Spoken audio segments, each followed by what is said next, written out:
Welcome, my friends. I'm pleased to welcome you again to Midnight Stories. Gather around the campfire while I share with you magical adventure stories before sleeping outdoors. Let's embark on a peaceful journey through the serene wilderness and drift off to sleep under the stars. But before that, please consider giving us a like. My name is Walter Campwell, and I've always found solace in the dense forests of Oregon.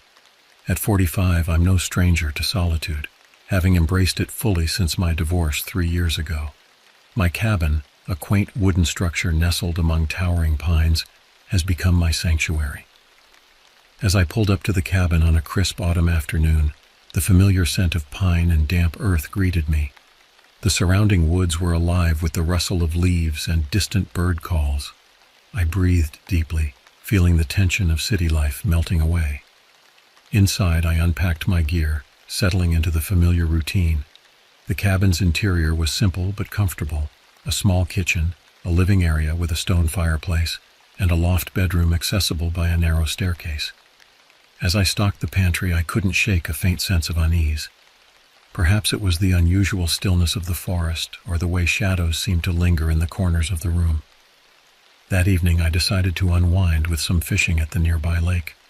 The water was mirror smooth, reflecting the amber sky as the sun dipped below the tree line. I cast my line, whistling an old tune from my childhood.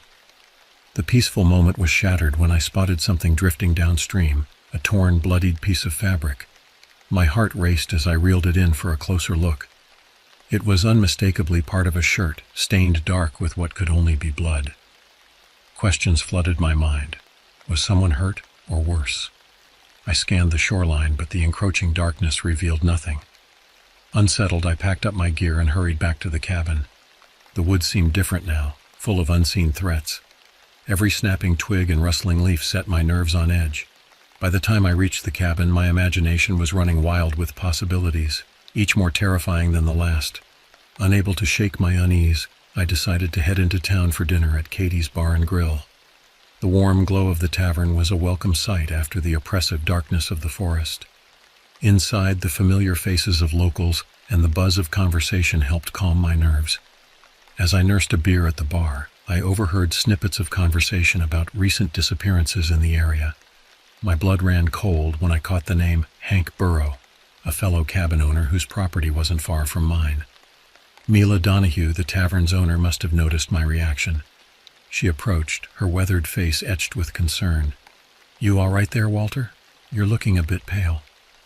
I hesitated before mentioning the bloodied shirt. Mila's expression darkened. "I hate to say it, but you're not the first to find something unsettling in these woods lately. Hank Burrow vanished from his cabin a few days ago. No trace of him since." The rest of the evening passed in a blur of hushed conversations and growing dread. By the time I left the tavern, my mind was reeling with half-formed theories and chilling possibilities. The drive back to the cabin was tense, the darkness beyond my headlights seeming to press in on all sides. Once inside, I double-checked all the locks and drew the curtains tight. Sleep eluded me as I lay in bed, straining to hear any sound from the woods outside. Just as exhaustion began to overtake me, a noise jolted me awake: footsteps on the porch. My heart pounded as I listened to the slow, deliberate steps approaching the door. Then silence. I held my breath, hoping it was just an animal or my imagination. But then came a soft scratching at the door, followed by what sounded like whispering. Panic gripped me as I realized this was no animal. In a surge of adrenaline, I grabbed my grandfather's old shotgun from under the bed. With trembling hands, I made my way down the stairs, every creak of the floorboards sounding like a gunshot in the silence. I reached for the door handle, my breathing ragged. In one swift motion, I yanked it open, shotgun raised. The porch was empty. Relief washed over me, quickly replaced by confusion and lingering fear. Had I imagined it all? As I turned to go back inside, movement caught my eye. At the edge of the clearing, barely visible in the moonlight, stood a figure. It was too dark to make out details, but something about its stance seemed wrong. I blinked and it was gone. Sleep was impossible after that. I spent the rest of the night huddled in an armchair, shotgun across my lap, jumping at every sound from the forest beyond. As dawn broke, I knew I couldn't stay in the cabin. The walls felt suffocating, and every shadow held potential threats. I needed to clear my head, to convince myself that the events of the night were just products of an overactive imagination. I decided to hike one of the nearby trails, hoping the physical exertion and daylight would drive away the lingering fear. As I packed my backpack, I couldn't shake the feeling that I was being watched. I chalked it up to paranoia, but still tucked a hunting knife into my belt alongside my usual gear. The trail started innocently enough, winding through sun-dappled forest and babbling streams. But as I ventured deeper into the woods, the atmosphere changed. The trees grew denser, blocking out much of the sunlight. The cheerful sounds of birds and small animals faded, replaced by an oppressive silence. About 2 miles in, I came across something that made my blood run cold. Scratched deep into the bark of a massive pine tree was a crude symbol, a circle with a jagged line through it. It might have been nothing, just the work of some bored hiker, but it filled me with inexplicable dread. As I continued down the trail, I noticed more symbols carved into trees and rocks. Some I recognized, protective sigils and ancient runes, while others were completely alien. The further I went, the more frequent and elaborate they became. The trail narrowed, choked by undergrowth that seemed to grab at my legs. Branches reached out like gnarled fingers, scraping against my skin.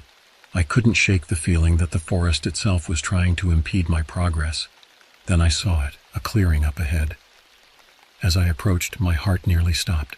In the center of the clearing stood a crude altar made of stacked stones. Atop it lay a familiar piece of fabric, the other half of the bloodied shirt I'd found in the lake. Panic set in. This was no longer a hike, it was an escape. I turned to retrace my steps, only to find the trail had vanished. The woods seemed to have closed in behind me, leaving no clear path. A twig snapped somewhere in the dense foliage, then another, closer this time. Something was moving through the underbrush, circling the clearing. I caught glimpses of a dark shape darting between trees, always just out of clear sight. My flight instinct took over. I plunged into the woods, no longer caring about finding the trail. Branches whipped my face as I ran, my lungs burning with each ragged breath. I could hear it behind me, not the sound of footfalls, but a strange, skittering movement that seemed to come from all directions at once. I ran until my legs gave out, collapsing in a small gully. As I lay there gasping for air, I realized the sounds of pursuit had stopped. The forest was silent once more. Gathering my wits, I checked my GPS. To my horror, it showed no signal. The sun was setting, and I was hopelessly lost in a forest that suddenly felt very, very wrong. As twilight deepened into night, my situation grew increasingly desperate. Without my GPS or any clear landmarks, I had no way to navigate back to the cabin or the main road.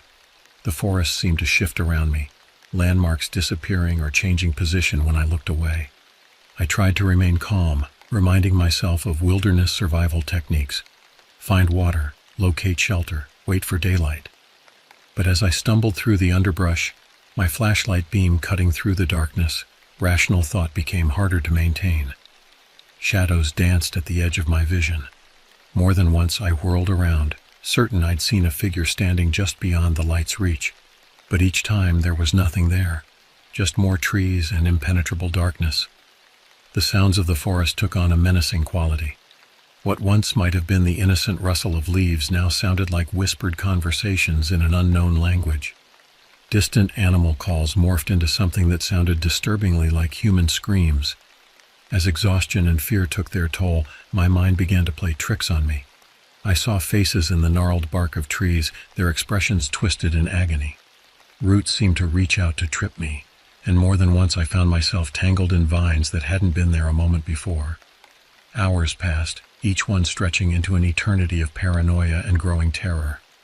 I was no longer sure if I was moving in circles, or if the forest itself was shifting around me. My water was running low, and hunger gnawed at my stomach. Just as I was about to give in to despair, I spotted a faint glow through the trees. Hope surged through me. Perhaps it was a campfire or even my own cabin.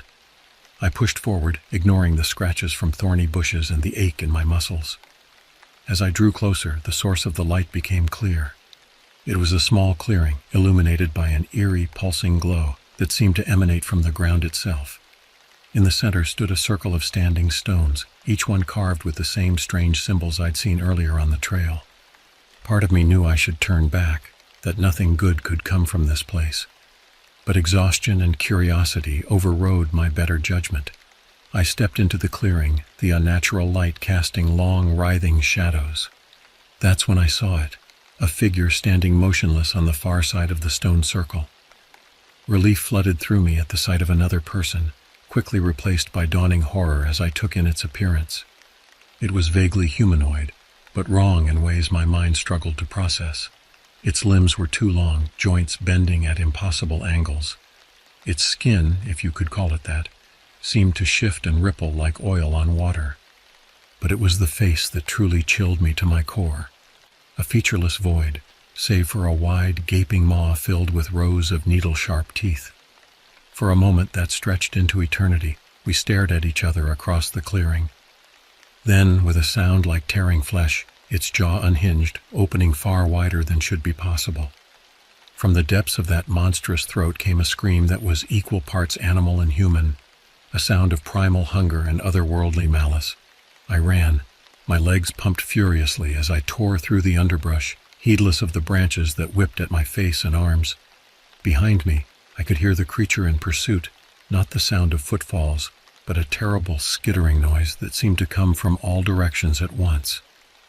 The forest itself seemed to come alive around me, branches reaching out to snag my clothing, roots rising up to trip my feet. More than once I stumbled, each time certain that this would be the moment the creature caught me. But somehow I managed to keep going, driven by a primal fear that overrode all exhaustion and pain. I had no sense of direction, no plan beyond putting as much distance as possible between myself and that nightmarish entity. My lungs burned, and my heart felt like it might burst from my chest at any moment. Still, I ran. Suddenly the ground disappeared beneath my feet. I tumbled down a steep embankment, my world becoming a dizzying blur of earth and sky. I came to a bone-jarring stop at the bottom, the wind knocked out of me. For a moment I lay there gasping, certain that this was the end. But the sounds of pursuit had faded. Slowly, painfully, I pulled myself to my feet and took stock of my surroundings. I found myself in a narrow ravine, a small stream trickling along its bottom. The steep walls offered some protection, but also left me with limited options for escape if the creature found me again. As quietly as I could, I began to make my way along the stream bed.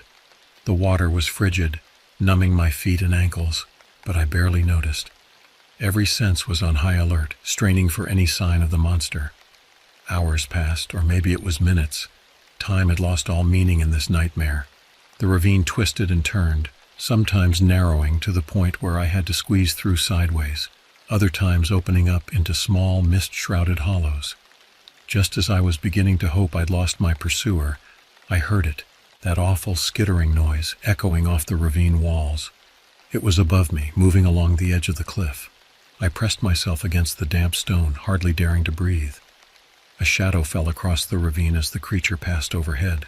For a heart-stopping moment I thought it had spotted me. But it moved on, the sounds of its passage fading into the distance. Relief washed over me, quickly replaced by a new wave of terror as I realized my predicament. I was trapped in this ravine, lost in a forest that defied all logic, being hunted by something that shouldn't exist. As the full weight of my situation settled in, I felt something inside me begin to crack. The relentless fear, the physical exhaustion, the sheer impossibility of what I'd witnessed. It was all too much. I slumped against the ravine wall, my mind teetering on the edge of a breakdown. That's when I saw it, a small opening in the rock face, partially hidden behind a curtain of moss. A cave, shelter. With the last of my strength, I dragged myself towards the opening. It was a tight squeeze, but I managed to wriggle inside just as the skittering sound returned, louder this time. I huddled in the damp darkness, listening to the creature as it searched the ravine. Minutes stretched into hours, each sound from outside sending fresh waves of terror through me. Eventually, mercifully, I slipped into a fitful, nightmare-plagued sleep. I awoke to absolute darkness, disoriented and aching all over. For a moment, I couldn't remember where I was or how I'd gotten there. Then it all came rushing back, The chase, the creature, the desperate flight through the forest. I fumbled for my flashlight, praying that it still worked. The beam flickered to life, revealing the cramped confines of the cave. Relief at finding shelter quickly gave way to claustrophobia as I realized how trapped I was. My watch told me I'd been unconscious for nearly 12 hours, though it felt like mere minutes had passed. I was dehydrated, starving, and every muscle screamed in protest as I tried to move. I knew I couldn't stay in the cave forever, but the thought of venturing back out into the forest filled me with dread. What if the creature was still out there, waiting? What if there were more of them? As I sat there weighing my options, I became aware of a faint sound echoing through the cave. At first I thought it was just the trickle of water or the wind, but as I listened more closely I realized it sounded almost like whispering. I tried to convince myself it was just my imagination, a product of stress and fear. But the whispers grew louder, more insistent. I couldn't make out words, but the tone was unmistakably malevolent. Panic rising, I shone my flashlight deeper into the cave. The beam revealed a narrow passage leading further underground, and there, scratched into the rock wall, were the same symbols I'd seen in the forest. Part of me knew I should turn back, to take my chances in the forest rather than venture deeper into this nightmare. But some compulsion, some dark curiosity drove me forward. The passage twisted and turned, leading ever downward. The whispers grew louder, joined by other sounds, skittering in the walls, distant screams, the grinding of stone on stone. My sanity began to fray at the edges as I pushed on, no longer sure if what I was experiencing was real or some fever dream. I lost all sense of time and direction as I descended. The cave opened into larger chambers, some natural, others clearly shaped by tools. I passed ancient altars stained dark with what I feared was blood, piles of bones both human and unidentifiably alien, and intricate carvings that seemed to move when viewed from the corner of my eye. Throughout it all, the whispering continued, sometimes fading to near inaudibility, other times rising to a maddening cacophony that threatened to split my skull. I began to understand fragments, promises of power, threats of unspeakable torment, glimpses into realities that should not exist. I'm not sure when I started talking back to the voices, arguing with them, pleading with them to leave me alone. My grip on reality was slipping, and I could feel my mind fracturing under the relentless assault of impossible horrors and maddening whispers. Just when I thought I could take no more, I emerged into a vast underground chamber. My flashlight beam couldn't reach the ceiling, but it illuminated enough to stop me dead in my tracks. The floor was littered with artifacts from every era of human history, from crude stone tools to modern electronics. And there in the center of it all stood an obsidian obelisk covered in glowing, shifting symbols. As I approached, transfixed, the whispers reached a fever pitch. The symbols on the obelisk seemed to writhe and dance, forming patterns that hurt my eyes to look at but that I couldn't look away from. I reached out, my hand trembling, to touch the smooth black surface. The moment my fingers made contact, everything went silent. Then, with a sound like reality itself tearing apart, the chamber exploded into blinding light. I came to slowly, my head pounding and every nerve in my body screaming in protest. As my vision cleared, I realized I was no longer in the underground chamber. Instead, I found myself back in the forest, lying in a small clearing I didn't recognize. The events in the cave felt like a distant nightmare, but the dirt under my nails and the cuts on my hands told a different story. Had it all been real? Or had I simply lost my mind, wandering the forest in a delusional state? As I struggled to my feet, I became aware of a change in the forest around me. The oppressive silence was gone, replaced by the normal sounds of birds and small animals. Sunlight filtered through the canopy, and for the first time in what felt like an eternity, I didn't feel watched. But something was still off. The trees seemed wrong somehow. Their shapes were subtly altered, branches twisting in ways that defied natural growth patterns. And everywhere I looked, I saw traces of the symbols from the cave and the obelisk, carved into bark or formed by patterns of leaves and shadows. I stumbled through this altered landscape, my mind reeling as it tried to reconcile what I was seeing with what I knew to be possible. Hours passed, and I began to fear I was trapped in some sort of limbo, doomed to wander this twisted version of the forest forever. Then, Just as despair threatened to overwhelm me, I caught sight of something through the trees. My cabin. Relief washed over me, quickly replaced by apprehension. If the forest had changed so dramatically, what might I find inside? As I approached, I saw no signs of the creature that had chased me. The cabin looked just as I had left it, but something about it felt off. The angle seemed slightly wrong, as if the structure was built according to some alien geometry. With trembling hands, I unlocked the door and stepped inside. Everything was exactly where I had left it, yet subtly changed. The grain of the wooden floors formed intricate, impossible patterns. The shadows in the corners seemed deeper, more alive somehow.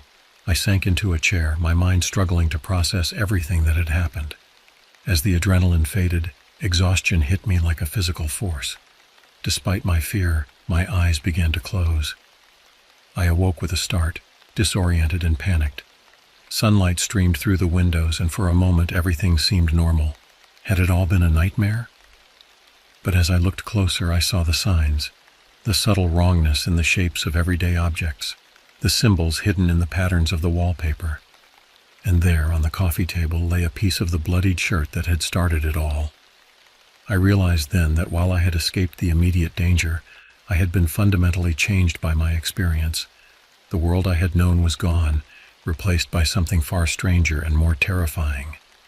Days turned into weeks as I struggled to come to terms with my new reality. I couldn't bring myself to leave the cabin, even as my supplies dwindled.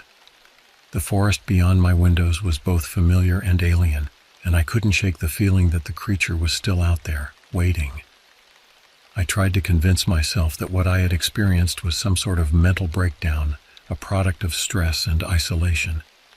But the evidence was all around me, in the subtle wrongness of my surroundings and the memories that haunted my dreams. As time passed, I began to notice changes in myself. My senses seemed sharper, more attuned to the hidden layers of reality around me.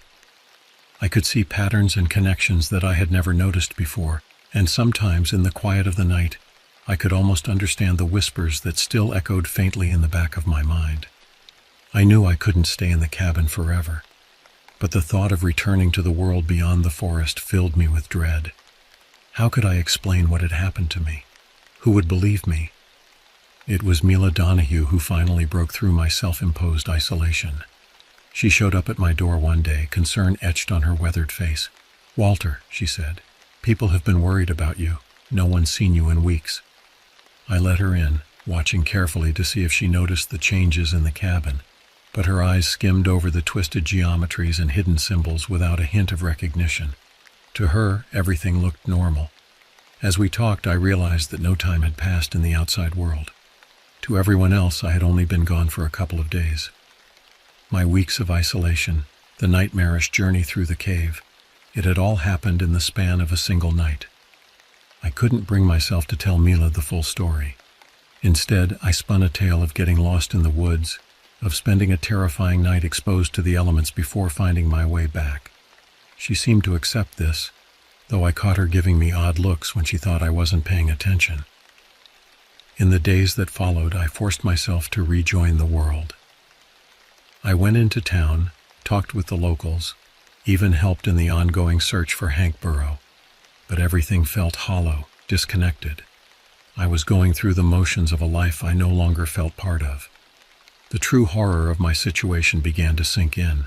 I was trapped between two worlds, the mundane reality that everyone else inhabited, and the darker, stranger world that I had glimpsed in the forest. I couldn't fully exist in either, forever caught in a liminal space between the known and the unknowable. As weeks turned to months, I learned to hide my new perceptions, to pretend that I didn't see the symbols hidden in everyday objects or hear the whispers on the wind. But the knowledge of what lurked just beyond the veil of normal reality weighed heavily on me. I never saw the creature again, but I felt its presence. On dark nights when the wind howled through the trees, I would catch glimpses of something moving at the edge of the forest. And sometimes, in my dreams, I would find myself back in that underground chamber, standing before the obsidian obelisk as reality unraveled around me. The experience in the forest had changed me irrevocably. I had touched something beyond human comprehension, and in doing so had become something not quite human myself. As I sit here now writing this account, I'm not sure if it's a warning or a confession. All I know is that the world is far stranger and more terrifying than most people realize. And somewhere out there, in the depths of the forest or the darkness between realities, something is waiting, watching, and one day it will return.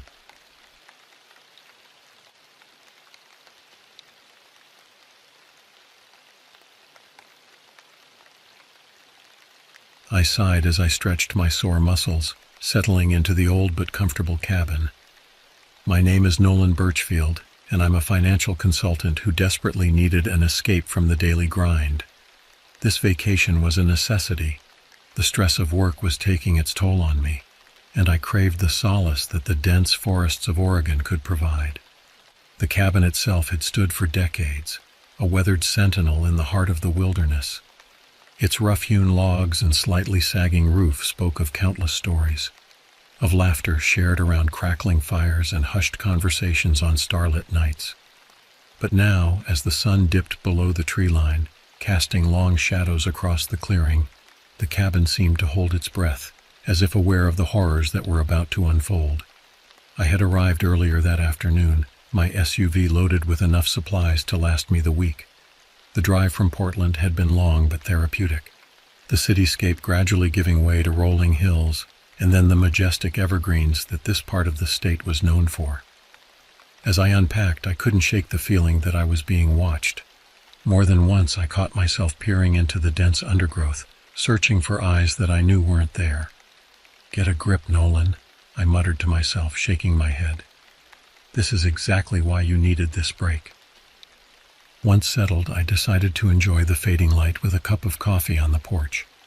The rich aroma of the freshly brewed drink mingled with the earthy scent of pine and damp soil. It was intoxicating, a stark contrast to the sterile air of my office back in the city. I closed my eyes, savoring the moment. That's when I saw it. At first, it was just a flicker of movement in my peripheral vision, something out of place in the tall grass at the edge of the clearing. I blinked, focusing on the spot. What I saw made my blood run cold. Scattered in the grass, partially obscured by the waving blades, was a collection of objects that had no business being there. Twisted pieces of metal glinted dully in the fading light. Scraps of fabric, torn and stained a rusty brown, fluttered in the gentle breeze. And there, unmistakable even at this distance, was the curve of what looked horribly like a human bone. My coffee mug slipped from my suddenly numb fingers, shattering on the wooden planks of the porch. The sound echoed unnaturally loud in the stillness that had descended over the forest. "Hello?" I called out, my voice wavering. "Is anyone there?" Silence answered me, broken only by the faint rustling of leaves and the pounding of my own heart. I stood frozen, unable to tear my eyes away from the grisly scene before me. My mind raced, trying to make sense of what I was seeing. Had there been an accident? Was this the remains of some unfortunate hiker? Or was it something far more sinister? I fumbled for my phone, my fingers clumsy as I tried to dial 911. No signal. Of course. I was miles from the nearest cell tower, cut off from the world. The landline in the cabin was my only link to civilization, and even that was unreliable at best. As the implications of my isolation sank in, a new sound cut through the eerie quiet. A twig snapped somewhere in the forest, followed by the unmistakable rustle of something large moving through the underbrush. My breath caught in my throat as I strained to pinpoint the source of the noise. There, just beyond the tree line, a shadow moved. Darker than the gathering gloom, it seemed to shift and flow like liquid night. For a moment I could have sworn I saw the gleam of eyes, reflecting the last rays of sunlight like twin points of fire. Then, as quickly as it had appeared, it was gone. I stumbled backward, nearly tripping over the threshold as I retreated into the cabin. My hands shook as I fumbled with the locks, throwing the deadbolt into place with a satisfying thunk. Only then did I allow myself to take a deep, shuddering breath. What had I just seen? My rational mind tried to explain it away. A deer, perhaps, or even a bear. But deep down I knew that wasn't the case. Whatever was out there, it was something altogether different. something that didn't belong in these woods any more than the twisted metal and blood-stained cloth belonged in that clearing. As night fell in earnest, I huddled in the main room of the cabin, a fire blazing in the hearth more for comfort than warmth. I had dragged the heaviest furniture I could find to barricade the doors and windows, creating a fortress of couches and bookcases. It was probably overkill, I told myself, a product of an overactive imagination and too many late nights watching horror movies. But as the wind picked up outside, whistling through the trees with an almost mournful sound, I couldn't shake the feeling that my ordeal was just beginning. Something was out there in the darkness, something that defied explanation. And as I sat there, jumping at every creak and groan of the old cabin, I realized with growing dread that I was trapped here with it. The vacation I had so desperately needed had turned into a nightmare from which there seemed to be no escape. The night stretched on endlessly, each minute feeling like an hour as I huddled in my makeshift fortress. Sleep was out of the question.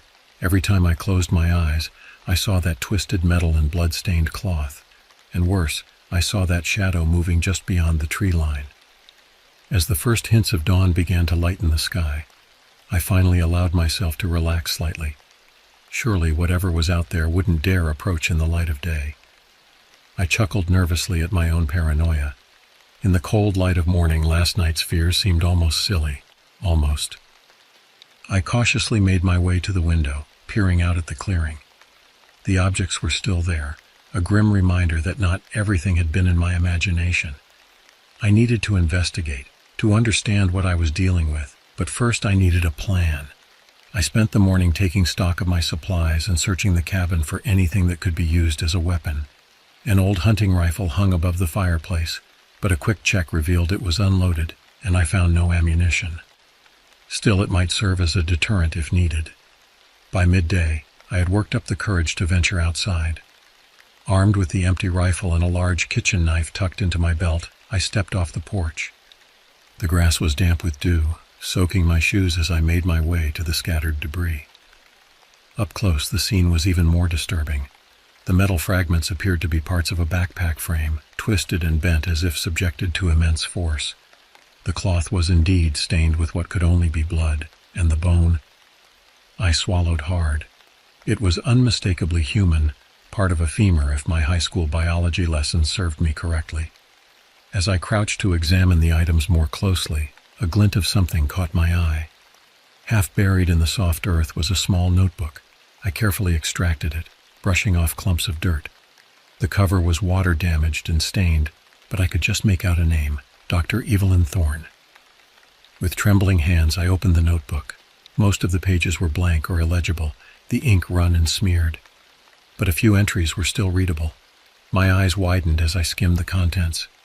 Day 17. The subject continues to grow at an alarming rate. Its physical adaptations are beyond anything we could have predicted. I fear we may have made a terrible mistake. Day 23. It escaped containment today. 2 of my colleagues are dead. God help us all. The final entry was hastily scrawled, the handwriting barely recognizable. It's here. If you're reading this, run. Don't look back. Just run. I dropped the notebook as if it had burned me. My mind reeled, trying to process what I had just read. Some kind of experiment? A creature that had escaped? It sounded like the plot of a B-grade horror movie, not something that could actually happen. But the evidence was right in front of me.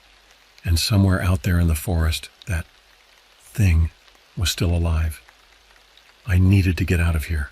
Now. I raced back to the cabin, my heart pounding. I had to leave to get as far away from this place as possible. I threw open the door, grabbing my car keys from the hook by the entrance. My hands shook as I tried to unlock the SUV, fumbling with the key fob. Finally, the locks clicked open. I threw myself into the driver's seat, jamming the key into the ignition. The engine roared to life, and for a moment I felt a surge of hope. I was getting out of here. That hope was short-lived. As I shifted into reverse, a horrific screech of metal filled the air. The SUV lurched, then settled back down. Confused, I tried again. The wheels spun, but the vehicle didn't move. I got out to investigate and felt my stomach drop. All 4 tires had been slashed, the rubber shredded beyond repair. But it was worse than that. Something had torn into the undercarriage of the SUV, ripping out vital components. Fluids leaked onto the ground, forming a rainbow-slicked puddle beneath the vehicle. I stumbled backward, my gaze darting around the clearing. How had this happened? When? I had been so focused on the debris in the field that I hadn't even glanced at my car. Had the creature done this while I slept? Or worse, while I was just feet away examining its handiwork? The realization hit me like a physical blow. I was trapped here. My legs gave out and I sank to the ground, my back against the ruined SUV. Panic clawed at my throat, threatening to overwhelm me. I forced myself to take deep breaths, trying to think rationally. Okay, I couldn't drive out, but I could still walk. It was a long way back to civilization, but it was better than staying here, waiting for that thing to find me. With renewed determination, I pushed myself to my feet. I would gather what supplies I could carry and set out on foot. It wasn't ideal, but it was my only option. I was halfway to the cabin when I heard it. A low, rumbling growl that seemed to come from everywhere and nowhere at once. I froze, my blood turning to ice in my veins. Slowly I turned. There, at the edge of the clearing, stood a nightmare made flesh. It was massive, easily 8 feet tall, with a body that seemed to shift and change as I watched. Scales melted into fur, then back again. Multiple limbs, some ending in claws, others in what looked disturbingly like human hands, writhed and twitched. But it was the creature's face that would haunt me for the rest of my days. Mostly animal, with an elongated snout filled with razor-sharp teeth, but with eyes that were terrifyingly human, eyes that held intelligence and malice. For a moment that stretched into eternity, we stared at each other. Then with a roar that shook the very air, it charged. I ran. My feet pounded against the forest floor, branches whipping across my face as I tore through the underbrush.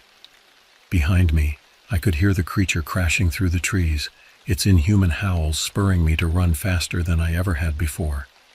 I had no plan, no destination in mind. My only thought was to put as much distance between myself and that abomination as possible. But with every gasping breath, I knew I was fighting a losing battle.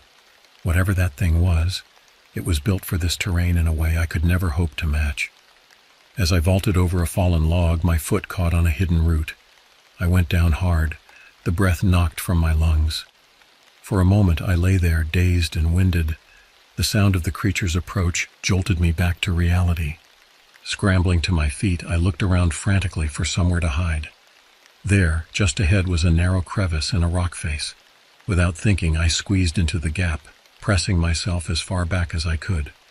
The creature's roars grew louder, then suddenly stopped. I held my breath, afraid that even the sound of my racing heart might give me away. I could hear it snuffling, searching for my scent. A massive clawed hand suddenly thrust into the crevice, inches from my face. I bit back a scream, pressing myself harder against the rock. The claws scraped against stone, seeking purchase, seeking me. Then, miraculously, they withdrew. I heard the creature's frustrated howl, followed by the sound of it moving away. Still, I didn't dare move. I remained in that cramped space for what felt like hours, every muscle tense, waiting for the monster to return. As the light began to fade from the sky, I finally worked up the courage to peer out of my hiding place. The forest was quiet, save for the normal sounds of birds and small animals. There was no sign of the creature. Slowly, cautiously, I emerged from the crevice. My body ached from being in such a confined space for so long, and my clothes were torn and dirty. But I was alive. Now I faced a new problem. In my panic, I had run blindly into the forest. I had no idea where I was in relation to the cabin, or more importantly, to the road that could lead me to safety. As night fell, I realized I was lost in a wilderness that held untold dangers. I needed shelter, and I needed it now. As I stumbled through the darkening forest, exhaustion and fear taking their toll, I almost missed the faint glow of light through the trees. At first, I thought it must be a hallucination, a product of my desperate mind. But as I drew closer, I realized it was real. A campfire. Relief flooded through me. Other people, civilization, safety. I approached cautiously, not wanting to startle whoever was at the campsite. As I drew near, I could make out 2 figures sitting by the fire. They appeared to be deep in conversation, their voices low and urgent. "Hello?" I called out, my voice hoarse. "Please, I need help." The figures jumped to their feet, spinning to face me. One of them, a man, reached for something at his hip. A gun, I realized with a jolt of fear. But the other, a woman, put a restraining hand on his arm. "Wait," she said, peering at me in the firelight. "He's human." As I stepped into the circle of light, I got my first good look at my potential saviors. The man was tall and wiry, with a weathered face that spoke of years in the wilderness. The woman was shorter, with close-cropped gray hair and piercing blue eyes that seemed to look right through me. "Who are you?" the man demanded, his hand still hovering near his weapon. "What are you doing out here?" I raised my hands, trying to appear as non-threatening as possible. "My name is Nolan Birchfield. I was staying at a cabin not far from here, but there's something out there, something terrible. It chased me. I've been hiding, trying to find my way back." The woman's eyes widened at my words. She exchanged a meaningful look with her companion. "You've seen it then," she said. It wasn't a question. I nodded, a shudder running through me at the memory. "What is that thing? What's going on here?" The man sighed, finally relaxing his stance. "You'd better sit down," he said, gesturing to a log by the fire. "It's a long story." As I sank gratefully onto the makeshift seat, the woman introduced herself. "I'm Dr. Helena Reeves," she said. "This is my colleague, Dr. Garrett Emerson. We're biotechnologists, and that creature you encountered, it's our fault it exists." Over the next hour, they told me a tale that seemed too fantastic to be true. A secret government project to create the ultimate soldier, combining human intelligence with animal strength and adaptability. A series of experiments that pushed the boundaries of ethics and science, and finally a creation that proved too powerful to control. "We thought we could play God," Dr. Emerson said bitterly. "Instead, we created a monster." "But why are you out here?" I asked. "Why not alert the authorities?" Dr. Reeves laughed, but there was no humor in it. "You think they don't know? They're the ones who sent us out here to clean up our mess, to destroy what we created before anyone else discovers the truth." I sat in stunned silence, trying to process everything I'd heard. It was almost too much to bear. "So what now?" I finally asked. Dr. Emerson stood, checking his weapon. "Now we hunt, and you, Mr. Birchfield, are coming with us. You've seen too much to be left behind." As we doused the fire and prepared to move out, I couldn't shake the feeling that I had traded one nightmare for another. But at least now I wasn't alone. We moved through the forest with a purpose, Dr. Emerson taking point while Dr. Reeves brought up the rear. I stumbled along between them, still exhausted from my earlier ordeal, but driven by a mix of fear and desperate curiosity. As we walked, Dr. Reeves filled me in on more details. The creature, they called it Subject X, had escaped their hidden laboratory deep in the Oregon wilderness nearly a month ago. Since then, it had been sighted sporadically, always leaving a trail of destruction in its wake. "It's intelligent," she explained in a hushed voice. "Far more so than we ever anticipated. It learns, adapts. Each encounter makes it stronger, smarter." "Then how do you plan to stop it?" I asked, dreading the answer. Dr. Emerson glanced back at us, his face grim in the moonlight. "We have a neurotoxin," he said, "designed specifically for its unique physiology. One dose should be enough to deactivate it." I noticed his choice of words. Not kill, deactivate, as if it were nothing more than a malfunctioning machine. We continued on in silence, the forest around us alive with nocturnal sounds. Every snapping twig, every rustle of leaves sent my heart racing. I couldn't shake the feeling that we were being watched, hunted. Suddenly, Dr. Emerson held up a hand, signaling us to stop. He crouched down, examining something on the forest floor. As I drew closer, I saw what had caught his attention, a massive footprint, unlike anything I'd ever seen before. "It's fresh," he whispered, "within the last hour." Dr. Reeves unshouldered her pack, pulling out what looked like a high-tech rifle. "We're close," she said, her voice tense. "Be ready for anything." We pressed on, moving more cautiously now. The forest seemed to close in around us, the shadows deeper, more menacing. Every instinct screamed at me to run, to get as far away from this place as possible. But I knew that running was no longer an option. Then we heard it, a low, rumbling growl that seemed to come from everywhere at once. I froze, my blood turning to ice. I knew that sound, It haunted my nightmares. "There," Dr. Emerson hissed, pointing to our left. I turned and my heart nearly stopped. There, half hidden in the shadows, stood Subject X. It was even more terrifying than I remembered. Its body seemed to shift and change as we watched, adapting to its surroundings in real time. Those horribly human eyes fixed on us, filled with a malevolent intelligence. For a moment, nobody moved. Then everything happened at once. Dr. Reeves raised her rifle, but before she could fire, the creature lunged. It moved with impossible speed, closing the distance between us in the blink of an eye. Dr. Emerson managed to get off a shot, the sound deafeningly loud in the confined space. The creature roared in pain and fury, but it didn't slow down. I watched in horror as it barreled into Dr. Emerson, sending him flying into a nearby tree with a sickening crunch. Dr. Reeves was screaming, firing round after round into the monster's bulk, but it seemed to shrug off the bullets like they were nothing more than annoying insect bites. And then it turned its attention to me. Time seemed to slow down as those inhuman eyes locked onto mine. I saw my death reflected in their depths, but as the creature tensed to spring, something unexpected happened. It hesitated. For just a fraction of a second, I saw something flicker across its face. Recognition? Confusion?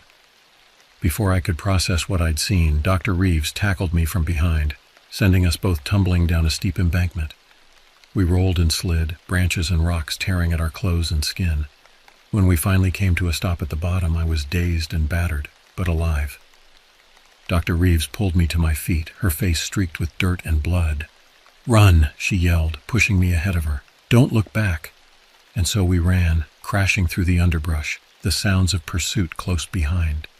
But as we fled, I couldn't shake the image of that moment of hesitation. What had the creature seen in me? And why did I have the unsettling feeling that this was far from over? We ran until our lungs burned and our legs threatened to give out beneath us. Finally, gasping for air, we collapsed in a small clearing.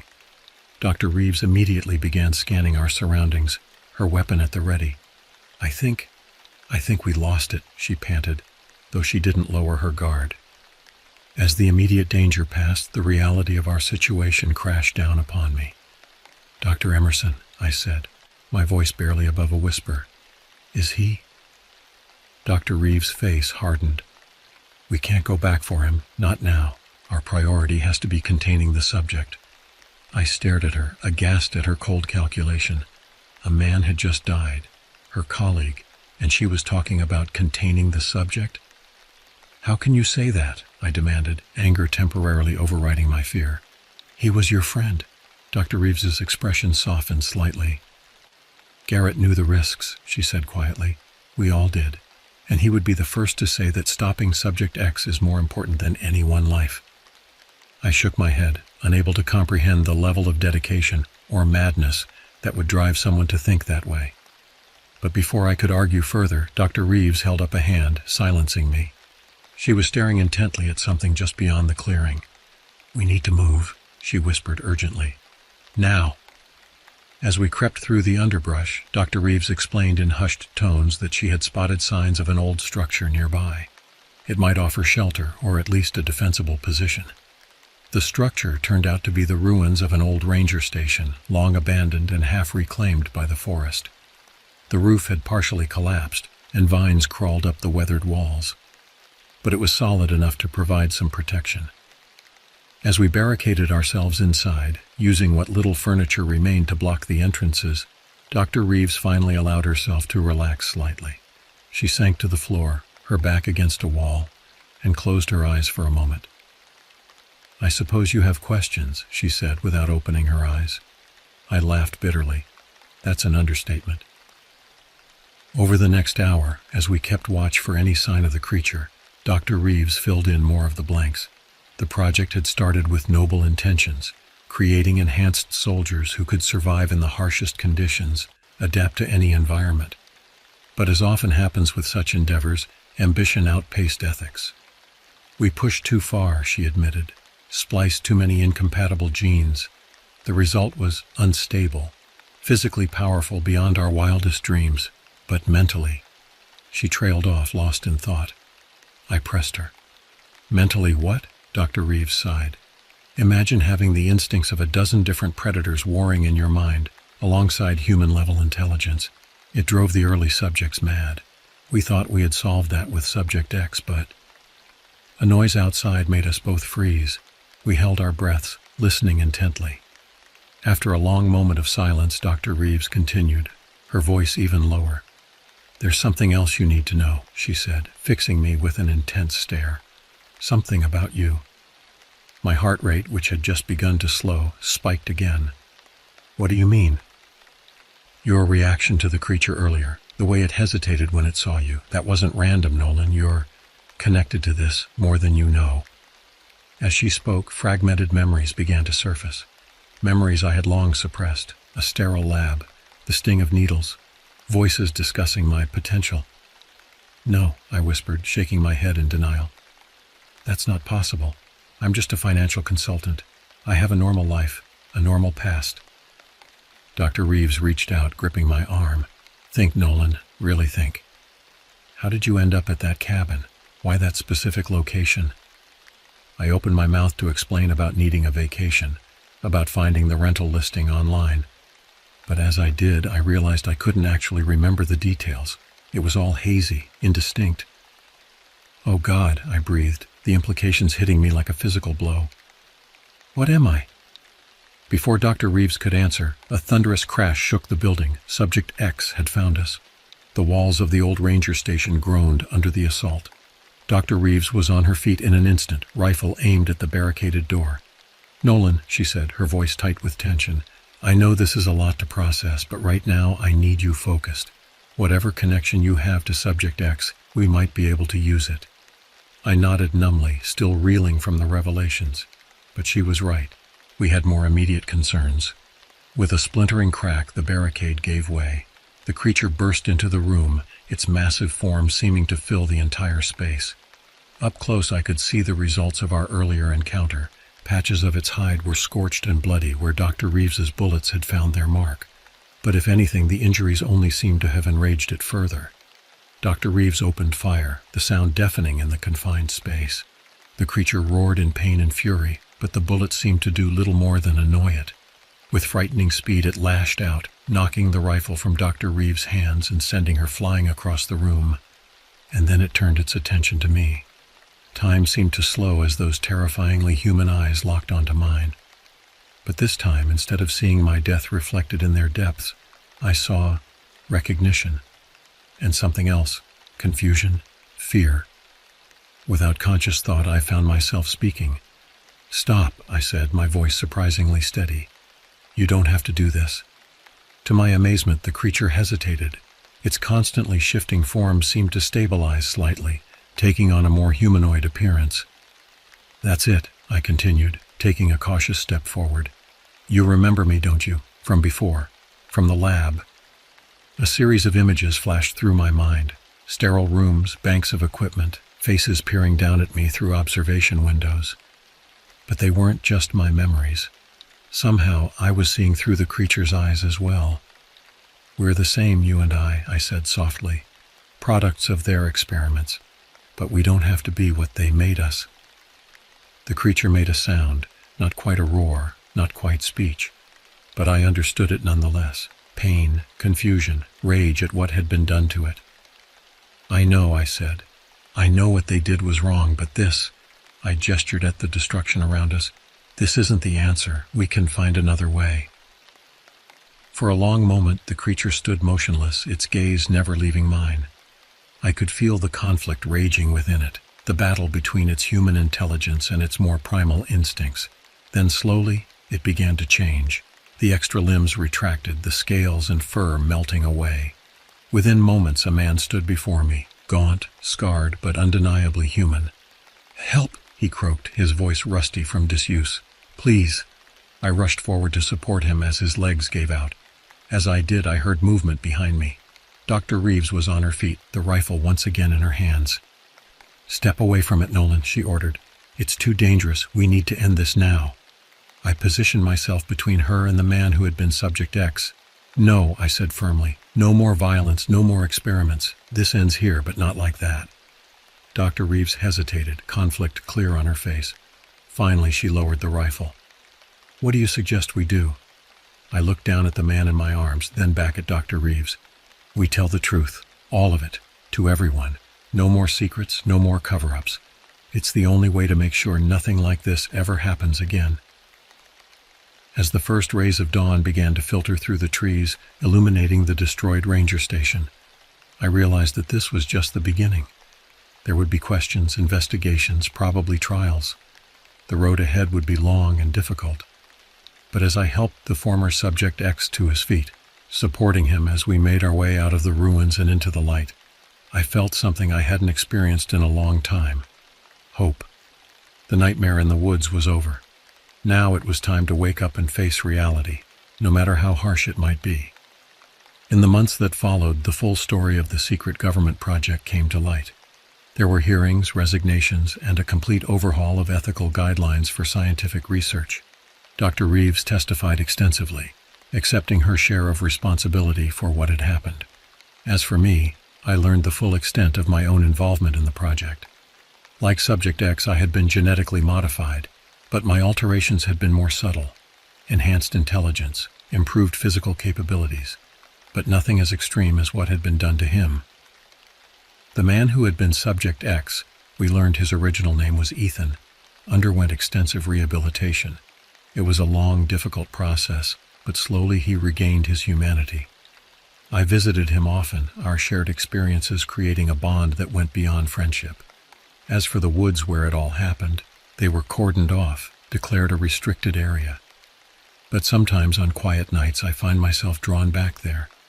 Standing at the edge of the forest, I listen to the wind in the trees and remember the terror, the revelation, and ultimately the redemption I found in those dark woods. The experience changed me profoundly. I left my job in finance and now work as an advocate for ethical scientific practices. It's not always easy facing the constant reminders of what happened. But every time I look in the mirror and see the faint, inhuman glint in my eyes, a remnant of the modifications done to me, I'm reminded of why this work is so important. Because in the end, the true monster wasn't the creature in the woods, it was the hubris that created it. And that's a beast we must always be vigilant against, lest we create more nightmares in our pursuit of progress.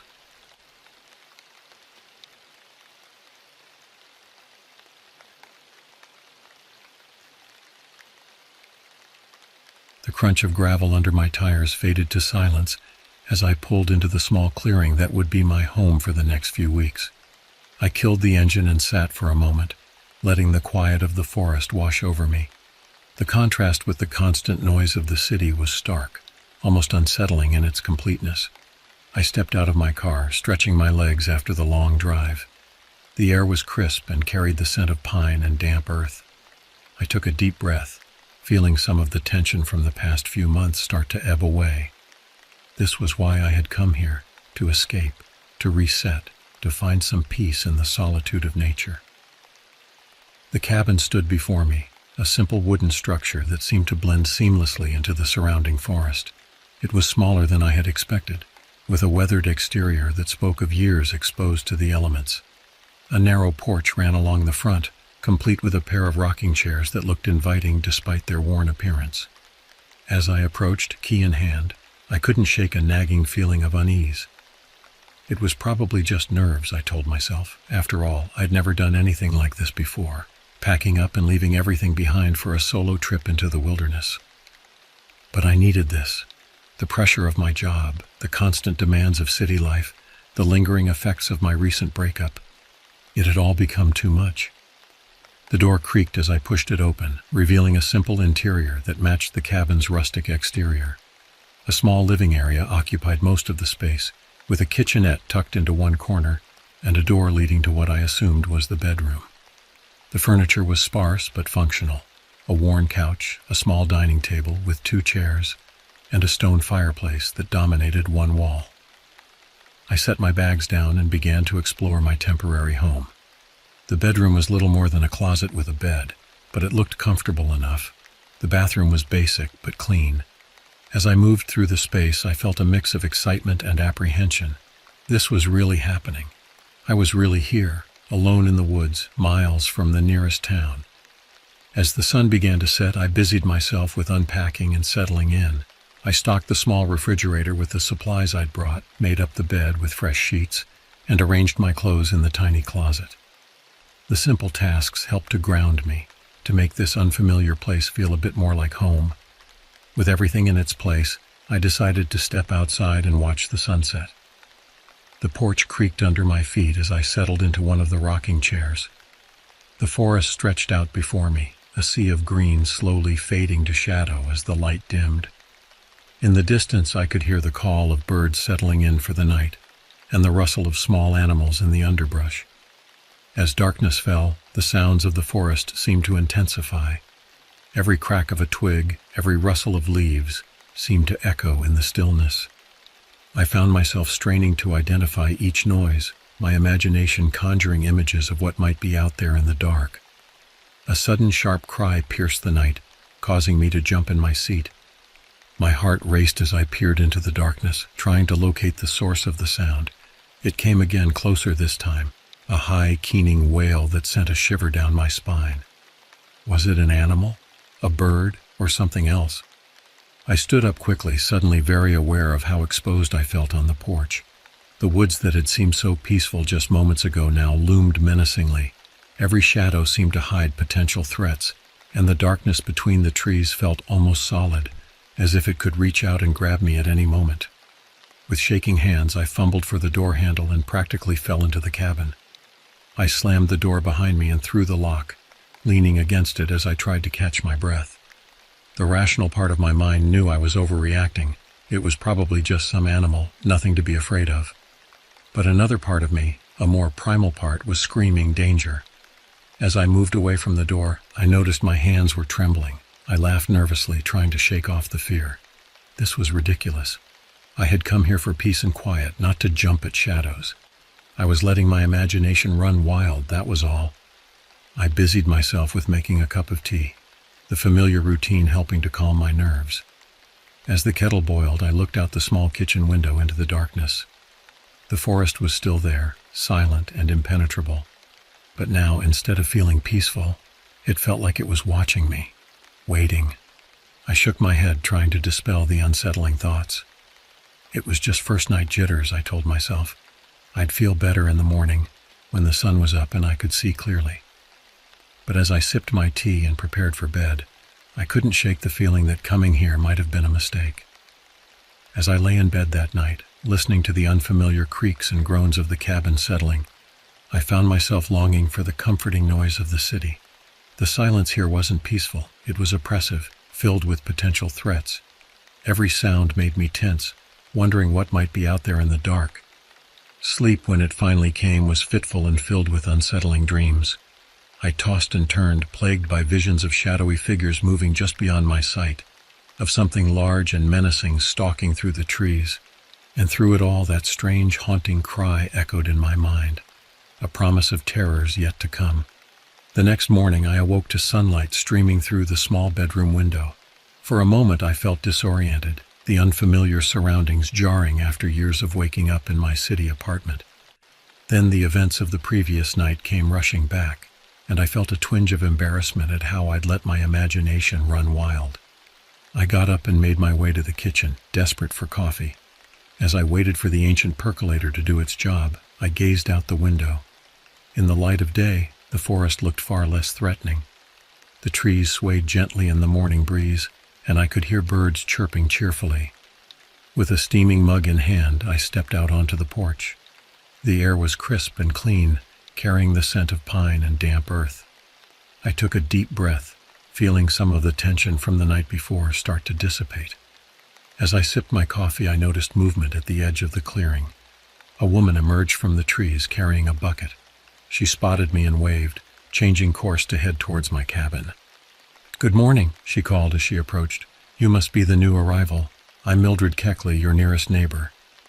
I introduced myself, surprised and somewhat relieved to find I wasn't as alone out here as I'd thought. Mildred was a small, wiry woman with gray hair pulled back in a tight bun.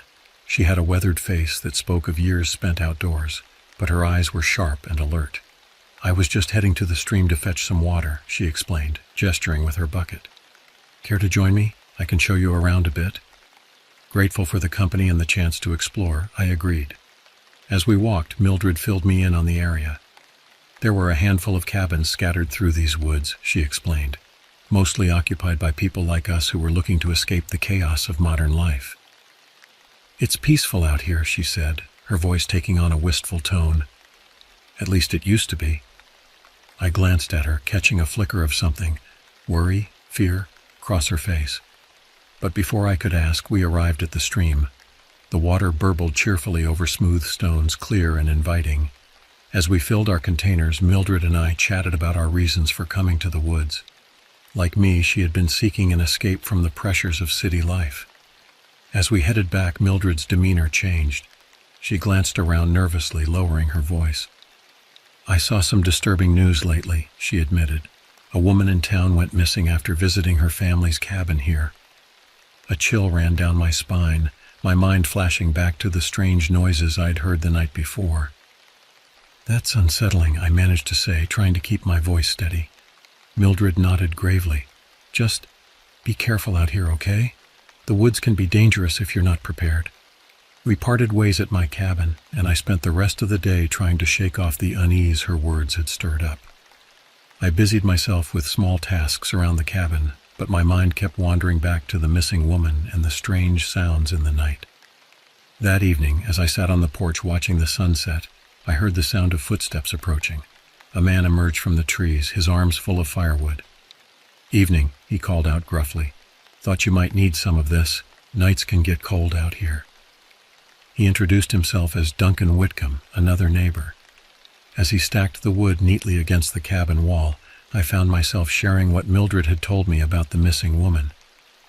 Duncan's expression darkened. "Yeah, I heard that too," he said, his voice low. "This wood sure ain't what it used to be."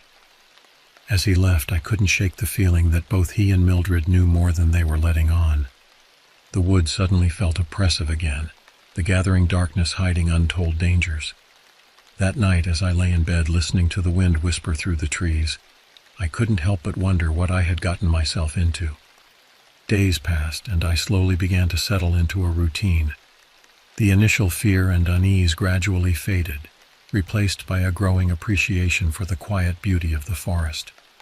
I spent my days exploring the area around my cabin, always careful not to venture too far into the unfamiliar terrain. Mildred and Duncan became regular visitors, often stopping by to check on me or share a meal. Their company was welcome, breaking up the long stretches of solitude. But I couldn't shake the feeling that they were watching me, almost as if they were waiting for something to happen. One morning, about a week into my stay, I woke early to the sound of birds singing. The air was cool and misty as I stepped out onto the porch, mug of coffee in hand. As I surveyed the clearing, something caught my eye. There, in the soft earth near the tree line, were tracks. But these were unlike anything I'd ever seen before. They were too large to be from any animal I knew, and they didn't resemble human footprints either. The shape was all wrong, with what looked like elongated toes ending in sharp points. A chill ran down my spine as I approached the tracks for a closer look. Whatever had made them must have been huge, and it had passed right by my cabin in the night. My first instinct was to tell Mildred and Duncan, but something held me back. Their warnings and cryptic comments came flooding back, and I couldn't shake the feeling that they knew more about these woods, and whatever was in them, than they were letting on. Instead, I decided to investigate on my own. After a quick breakfast, I grabbed a backpack with some supplies and set out to follow the tracks. They led me deeper into the forest than I'd yet ventured. The trees grew thicker here, their branches intertwining overhead to create a canopy that blocked out much of the sunlight. The air felt heavy and still, and I found myself straining to hear anything beyond the sound of my own breathing and footsteps. As I pressed on, I began to notice other signs of disturbance. Broken branches, scraped bark on trees, and in one clearing, a patch of ground that looked like it had been violently torn up. My heart was pounding in my chest, every snapping twig or rustle of leaves making me jump. Part of me knew I should turn back, that I was putting myself in danger. But a stronger part pushed me forward, driven by a need to understand what was happening in these woods. The tracks led me to another clearing, and what I saw there made my blood run cold. In the center of the open space was a pile of something. As I drew closer, my stomach churned as I realized what I was looking at. It was the remains of some large animal, a deer maybe, or a bear. But it had been torn apart with savage force. Scraps of fur and flesh were strewn about, and the ground was dark with dried blood. I stumbled back, my mind reeling. What could have done this? The image of those strange tracks flashed in my mind, and I felt a wave of terror wash over me. Suddenly a twig snapped behind me. I whirled around, half expecting to see some monstrous creature bearing down on me. Instead, I found myself face to face with Duncan. His expression was grim as he surveyed the scene. "You shouldn't be out here alone," he said, his voice low and tense. "What's going on, Duncan?" I demanded, my fear giving way to anger. "What aren't you and Mildred telling me?" He sighed heavily, suddenly looking much older and more tired. "Come on," he said, gesturing back the way we'd come. "It's not safe here. We need to get back to the cabins." As we walked, Duncan finally began to talk. He told me about the strange occurrences in the woods over the past few months. Livestock going missing, hikers disappearing, and always those strange tracks left behind. "We don't know what it is," he admitted, "but it's dangerous. That's why we've been keeping an eye on you. We were worried you might attract its attention." By the time we reached my cabin, my mind was reeling. Part of me wanted to pack up and leave immediately to run back to the safety of the city. But another part, a part I didn't fully understand, felt drawn to the mystery of these woods and the creature that stalked them. As Duncan left, promising to return with Mildred to discuss our next steps, I couldn't shake the feeling that I was now part of something much bigger and more dangerous than I could have imagined. The next few days passed in a blur of fear and anticipation. Duncan and Mildred became constant presences at my cabin, filling me in on everything they knew about the creature they called the Wanderer. According to them, it had first appeared in the woods about 6 months ago. At first, it was just livestock going missing, the occasional strange track found near the farms on the outskirts of the forest. But then hikers started to disappear, and those who returned spoke of a massive, shadowy figure moving through the trees. "We tried to warn people," Mildred said, her voice heavy with regret. "But who's going to believe a couple of old hermits about some monster in the woods?" As they talked, I found myself growing more fascinated than frightened. What was this creature? Where had it come from? And why was it here, in these otherwise peaceful woods? Despite Duncan and Mildred's warnings, I couldn't stop thinking about the Wanderer. I spent hours poring over the few books I'd brought with me, searching for any folklore or legends that might explain what we were dealing with. But nothing seemed to fit. One evening, as the sun was setting, I decided to take a short walk to clear my head. Duncan and Mildred had gone back to their own cabins for the night, extracting a promise from me that I wouldn't venture out alone. But I figured a quick stroll around the clearing wouldn't hurt. As I reached the edge of the trees, a sound stopped me in my tracks. It was a low, rumbling growl, unlike anything I'd ever heard before. It seemed to come from everywhere and nowhere at once, reverberating through the ground beneath my feet. My heart pounding, I slowly turned around, and there, at the far end of the clearing, I saw it. The Wanderer was massive, easily 7 or 8 feet tall. Its body was covered in dark matted fur, and its limbs were long and powerful, ending in wicked-looking claws. But it was the face that truly terrified me. It was almost human-like in its structure, but twisted and elongated, with eyes that glowed with an unnatural intelligence. For a moment, we stared at each other across the clearing. I was frozen in place, my mind unable to process what I was seeing.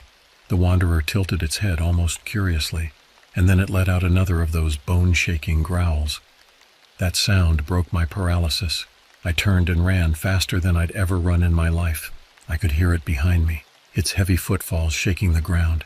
Branches whipped at my face as I tore through the underbrush, my lungs burning as I gasped for air. I burst into another clearing, this one unfamiliar. My foot caught on a root and I went down hard. The breath knocked out of me. As I struggled to get up, I heard the Wanderer crash into the clearing behind me. Certain that this was the end, I rolled over to face my doom. But the Wanderer had stopped at the edge of the clearing. It stood there, massive and terrifying, but making no move to attack. Those strange glowing eyes bored into me, and I had the unsettling feeling that it was studying me, assessing me. Then, as suddenly as it had appeared, it turned and loped back into the woods, leaving me alone and shaking in the moonlight. I don't know how long I lay there, trying to catch my breath and convince myself that what I'd seen was real. Eventually, I managed to stumble to my feet and make my way back to the cabin. Duncan and Mildred found me there the next morning, huddled on the porch, my eyes wild and my clothes torn and dirty. As I recounted my encounter, their faces grew grave. "It's never come this close to the cabins before," Duncan muttered, exchanging a worried look with Mildred. "What do we do?" I asked, my voice hoarse. Mildred squared her shoulders, a determined look in her eye. "We fight," she said simply.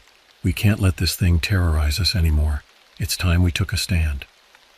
As Duncan nodded in agreement, I felt a mix of fear and resolve settle over me.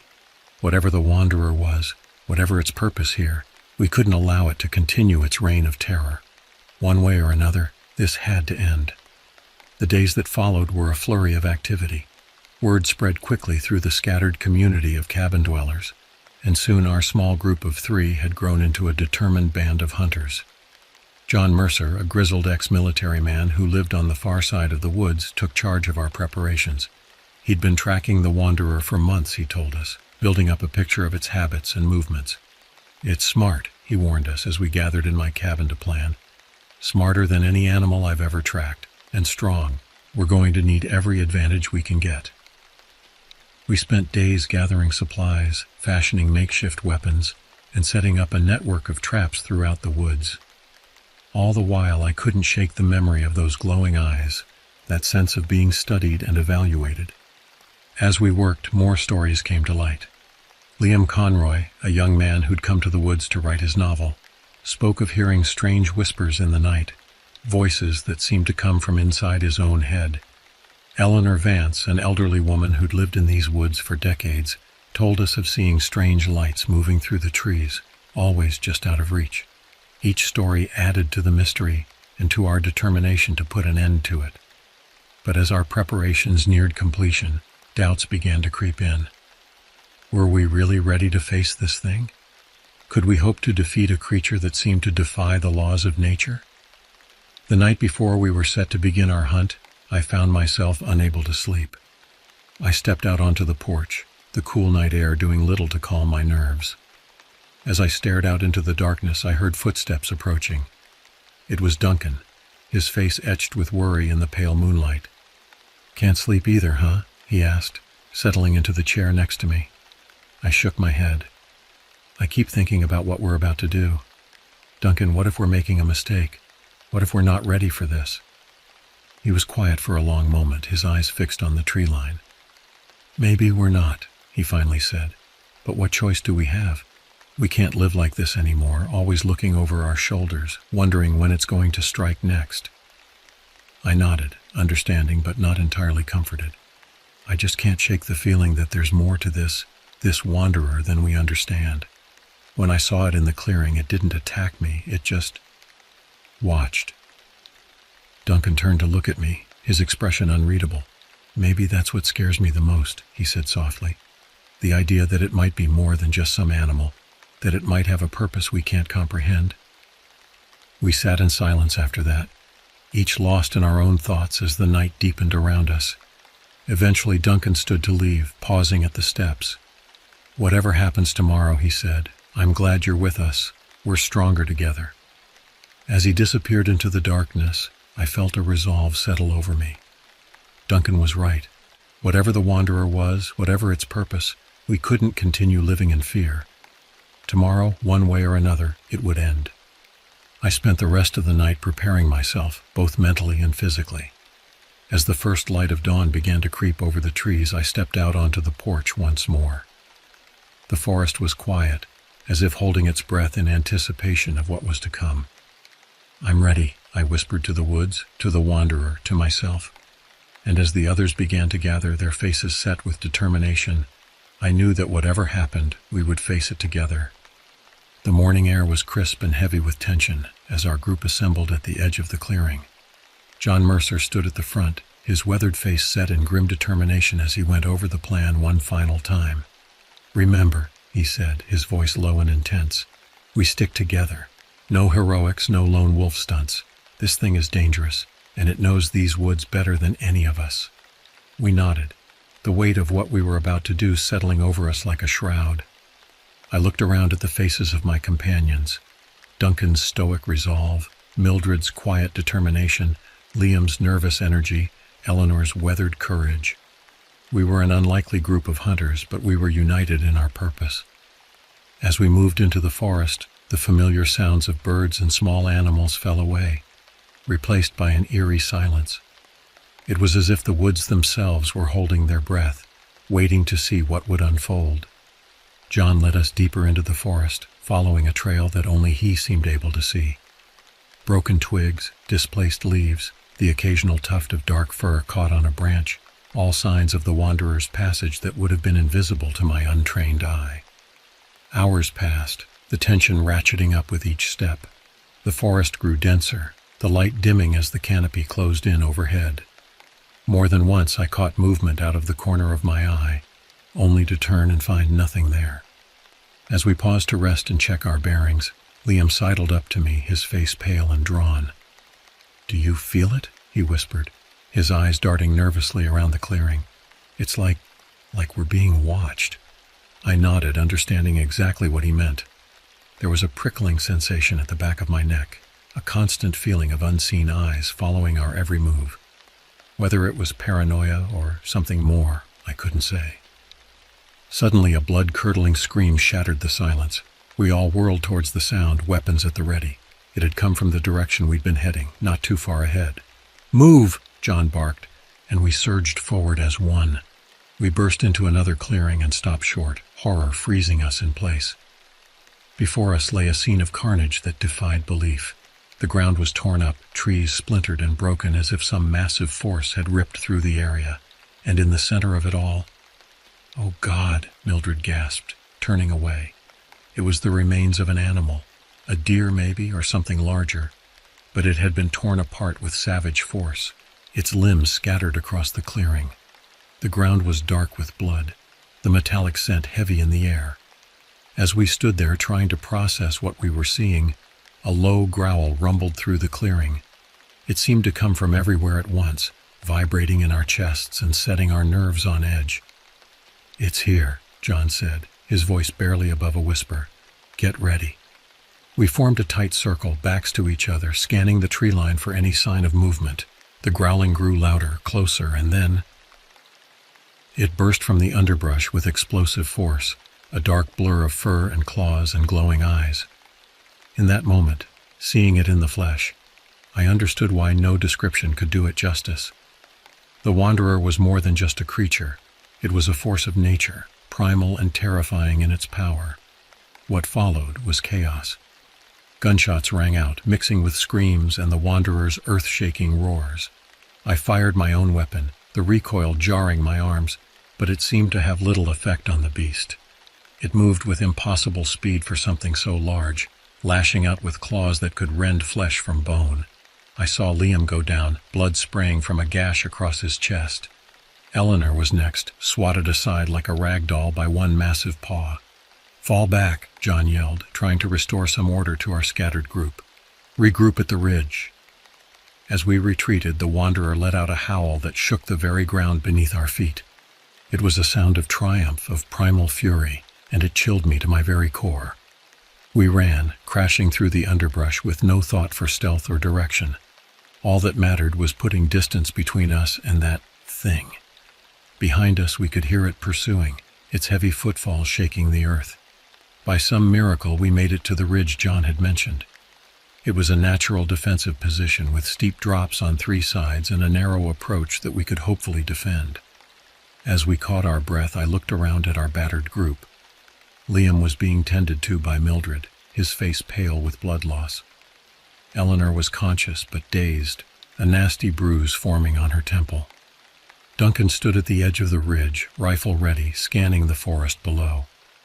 "What now?" I asked John, my voice shaking despite my best efforts to stay calm. He looked at me, and for the first time I saw fear in his eyes.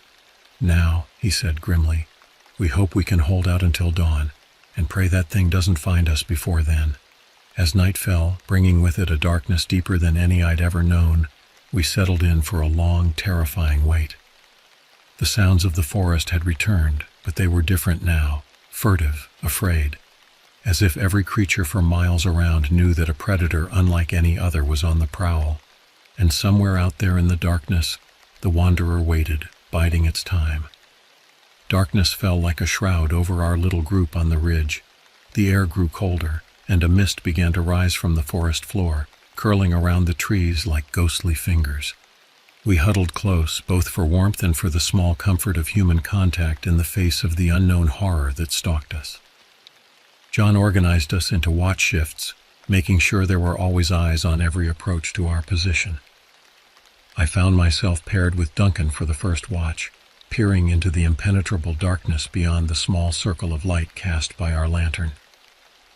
"Do you think it's still out there?" I whispered, unable to shake the feeling of being watched.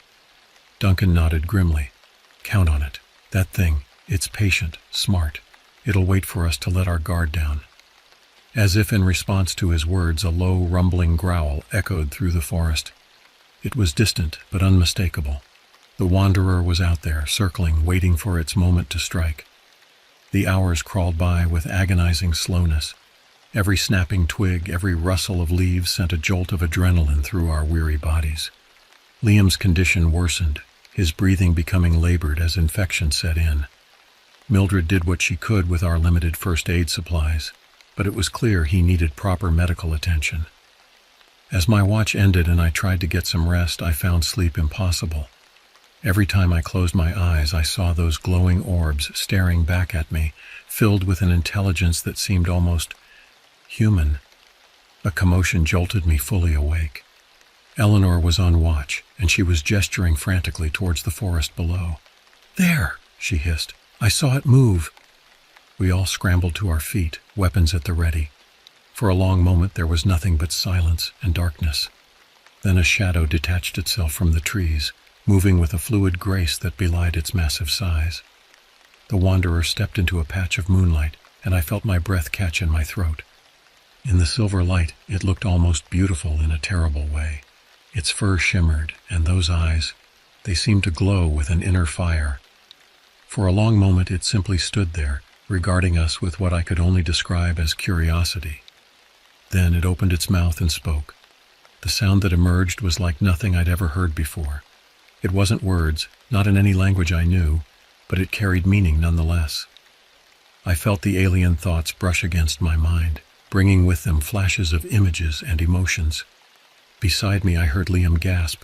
"The voices," he whispered. "It's the same as the voices I heard." Before any of us could react further, the wanderer turned and melted back into the forest, leaving us shaken and confused. What was that?" Mildred asked, her voice trembling. John shook his head, looking as lost as the rest of us. "I don't know," he admitted, "but whatever that thing is, it's more than just some animal."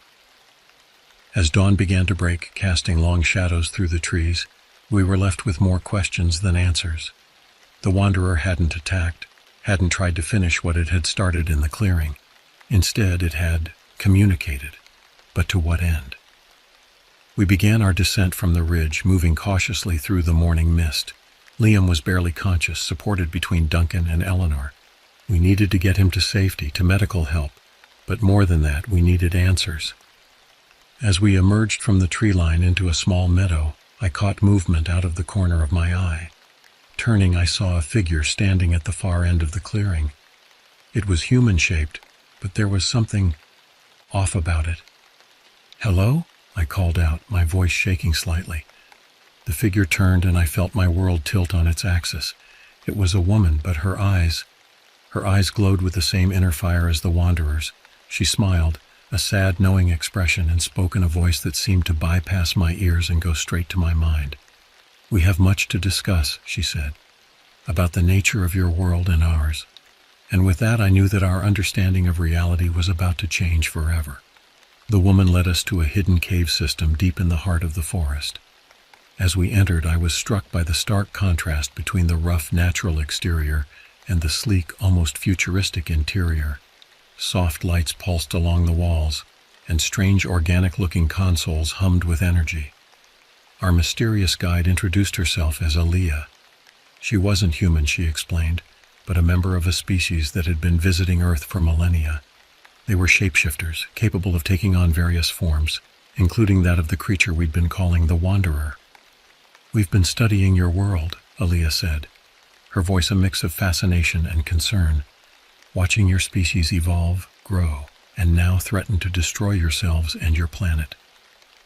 She explained that her kind had been debating whether to make contact with humanity. Some, like her, believed it was time to share their knowledge and technology, to help guide us towards a more sustainable future. Others felt that we weren't ready, that direct intervention would do more harm than good. "The one you encountered," she said, "was conducting a final assessment. Its actions, while frightening to you, were a test of your courage, your unity, your capacity for understanding the unknown."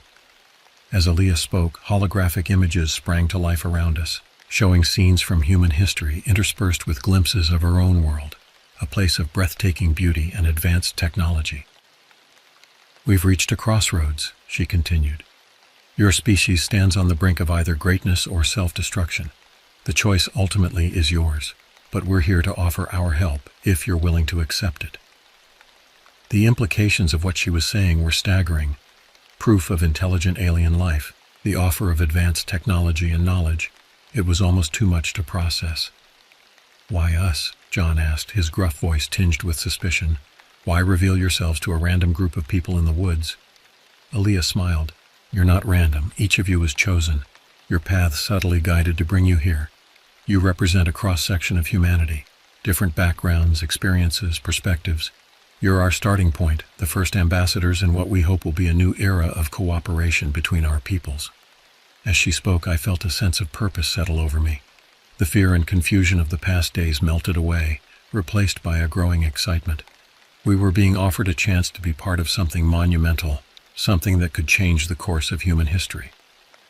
Aaliyah led us deeper into the cave complex, to a medical bay where Liam and the others could be treated. As I watched advanced healing technology knit flesh and bone back together, I marveled at the possibilities this knowledge could bring to humanity.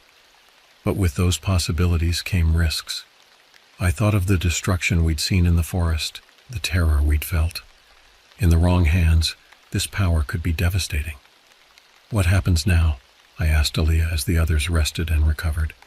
She turned those luminous eyes on me, and I felt the weight of centuries in her gaze. "Now," she said, "you decide. We're offering you knowledge, but also a great responsibility. You'll be the bridge between our worlds, the ones who help prepare humanity for a wider universe." As I looked around at my companions, Duncan's quiet strength, Mildred's compassion, John's strategic mind, Liam's creativity, Eleanor's wisdom, I realized that this diverse group might just be up to the task. "It won't be easy," Aaliyah warned. "There will be those who fear us, who resist change. You'll face challenges you can't yet imagine." I nodded, feeling a mix of trepidation and determination. "But we won't be facing them alone, will we?" Aaliyah smiled, a warm, genuine expression that made her seem suddenly very human. "No," she said, "you won't be alone." As we prepared to leave the cave and return to our lives, forever changed by what we'd learned, I took one last look at the marvels around us. The path ahead would be difficult, fraught with danger and uncertainty, but it was also filled with promise, with the potential to reshape our world for the better. We stepped out of the cave into the sunlit forest. The woods that had once seemed so threatening now felt alive with possibility.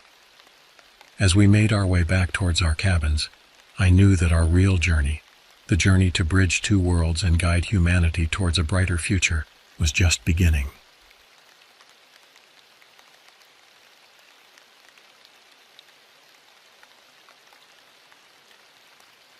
My name is Walter Campwell, and I've always found solace in the dense forests of Oregon. At 45, I'm no stranger to solitude, having embraced it fully since my divorce 3 years ago.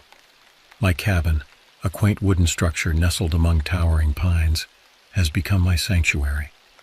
As I pulled up to the cabin on a crisp autumn afternoon, The familiar scent of pine and damp earth greeted me. The surrounding woods were alive with the rustle of leaves and distant bird calls. I breathed deeply, feeling the tension of city life melting away. Inside, I unpacked my gear, settling into the familiar routine. The cabin's interior was simple but comfortable. A small kitchen, a living area with a stone fireplace, and a loft bedroom accessible by a narrow staircase. As I stocked the pantry, I couldn't shake a faint sense of unease. Perhaps it was the unusual stillness of the forest or the way shadows seemed to linger in the corners of the room. That evening I decided to unwind with some fishing at the nearby lake. The water was mirror smooth, reflecting the amber sky as the sun dipped below the tree line. I cast my line, whistling an old tune from my childhood. The peaceful moment was shattered when I spotted something drifting downstream, a torn, bloodied piece of fabric. My heart raced as I reeled it in for a closer look. It was unmistakably part of a shirt, stained dark with what could only be blood. Questions flooded my mind. Was someone hurt, or worse? I scanned the shoreline, but the encroaching darkness revealed nothing. Unsettled, I packed up my gear and hurried back to the cabin. The woods seemed different now, full of unseen threats. Every snapping twig and rustling leaf set my nerves on edge. By the time I reached the cabin, my imagination was running wild with possibilities, each more terrifying than the last. Unable to shake my unease, I decided to head into town for dinner at Katie's Bar and Grill. The warm glow of the tavern was a welcome sight after the oppressive darkness of the forest. Inside, the familiar faces of locals and the buzz of conversation helped calm my nerves. As I nursed a beer at the bar, I overheard snippets of conversation about recent disappearances in the area. My blood ran cold when I caught the name Hank Burrow, a fellow cabin owner whose property wasn't far from mine. Mila Donahue, the tavern's owner, must have noticed my reaction. She approached, her weathered face etched with concern. "You all right there, Walter? You're looking a bit pale." I hesitated before mentioning the bloodied shirt. Mila's expression darkened. "I hate to say it, but you're not the first to find something unsettling in these woods lately. Hank Burrow vanished from his cabin a few days ago. No trace of him since." The rest of the evening passed in a blur of hushed conversations and growing dread. By the time I left the tavern, my mind was reeling with half-formed theories and chilling possibilities. The drive back to the cabin was tense, the darkness beyond my headlights seeming to press in on all sides. Once inside, I double-checked all the locks and drew the curtains tight. Sleep eluded me as I lay in bed, straining to hear any sound from the woods outside. Just as exhaustion began to overtake me, a noise jolted me awake. Footsteps on the porch. My heart pounded as I listened to the slow, deliberate steps approaching the door. Then, silence. I held my breath, hoping it was just an animal or my imagination. But then came a soft scratching at the door, followed by what sounded like whispering. Panic gripped me as I realized this was no animal. In a surge of adrenaline, I grabbed my grandfather's old shotgun from under the bed. With trembling hands, I made my way down the stairs, every creak of the floorboards sounding like a gunshot in the silence. I reached for the door handle, my breathing ragged. In one swift motion, I yanked it open, shotgun raised. The porch was empty. Relief washed over me, quickly replaced by confusion and lingering fear. Had I imagined it all? As I turned to go back inside, movement caught my eye. At the edge of the clearing, barely visible in the moonlight, stood a figure. It was too dark to make out details, but something about its stance seemed wrong. I blinked, and it was gone. Sleep was impossible after that. I spent the rest of the night huddled in an armchair, shotgun across my lap, jumping at every sound from the forest beyond. As dawn broke, I knew I couldn't stay in the cabin. The walls felt suffocating, and every shadow held potential threats. I needed to clear my head, to convince myself that the events of the night were just products of an overactive imagination. I decided to hike one of the nearby trails, hoping the physical exertion in daylight would drive away the lingering fear. As I packed my backpack, I couldn't shake the feeling that I was being watched. I chalked it up to paranoia, but still tucked a hunting knife into my belt alongside my usual gear. The trail started innocently enough, winding through sun-dappled forest and babbling streams. But as I ventured deeper into the woods, the atmosphere changed. The trees grew denser, blocking out much of the sunlight. The cheerful sounds of birds and small animals faded, replaced by an oppressive silence. About 2 miles in, I came across something that made my blood run cold. Scratched deep into the bark of a massive pine tree was a crude symbol, a circle with a jagged line through it. It might have been nothing, just the work of some bored hiker, but it filled me with inexplicable dread. As I continued down the trail, I noticed more symbols carved into trees and rocks. Some I recognized, protective sigils and ancient runes, while others were completely alien. The further I went, the more frequent and elaborate they became. The trail narrowed, choked by undergrowth that seemed to grab at my legs. Branches reached out like gnarled fingers, scraping against my skin. I couldn't shake the feeling that the forest itself was trying to impede my progress. Then I saw it, a clearing up ahead. As I approached, my heart nearly stopped. In the center of the clearing stood a crude altar made of stacked stones. Atop it lay a familiar piece of fabric, the other half of the bloodied shirt I'd found in the lake. Panic set in. This was no longer a hike, it was an escape. I turned to retrace my steps, only to find the trail had vanished. The woods seemed to have closed in behind me, leaving no clear path. A twig snapped somewhere in the dense foliage, then another, closer this time. Something was moving through the underbrush, circling the clearing. I caught glimpses of a dark shape darting between trees, always just out of clear sight. My flight instinct took over. I plunged into the woods, no longer caring about finding the trail. Branches whipped my face as I ran, my lungs burning with each ragged breath.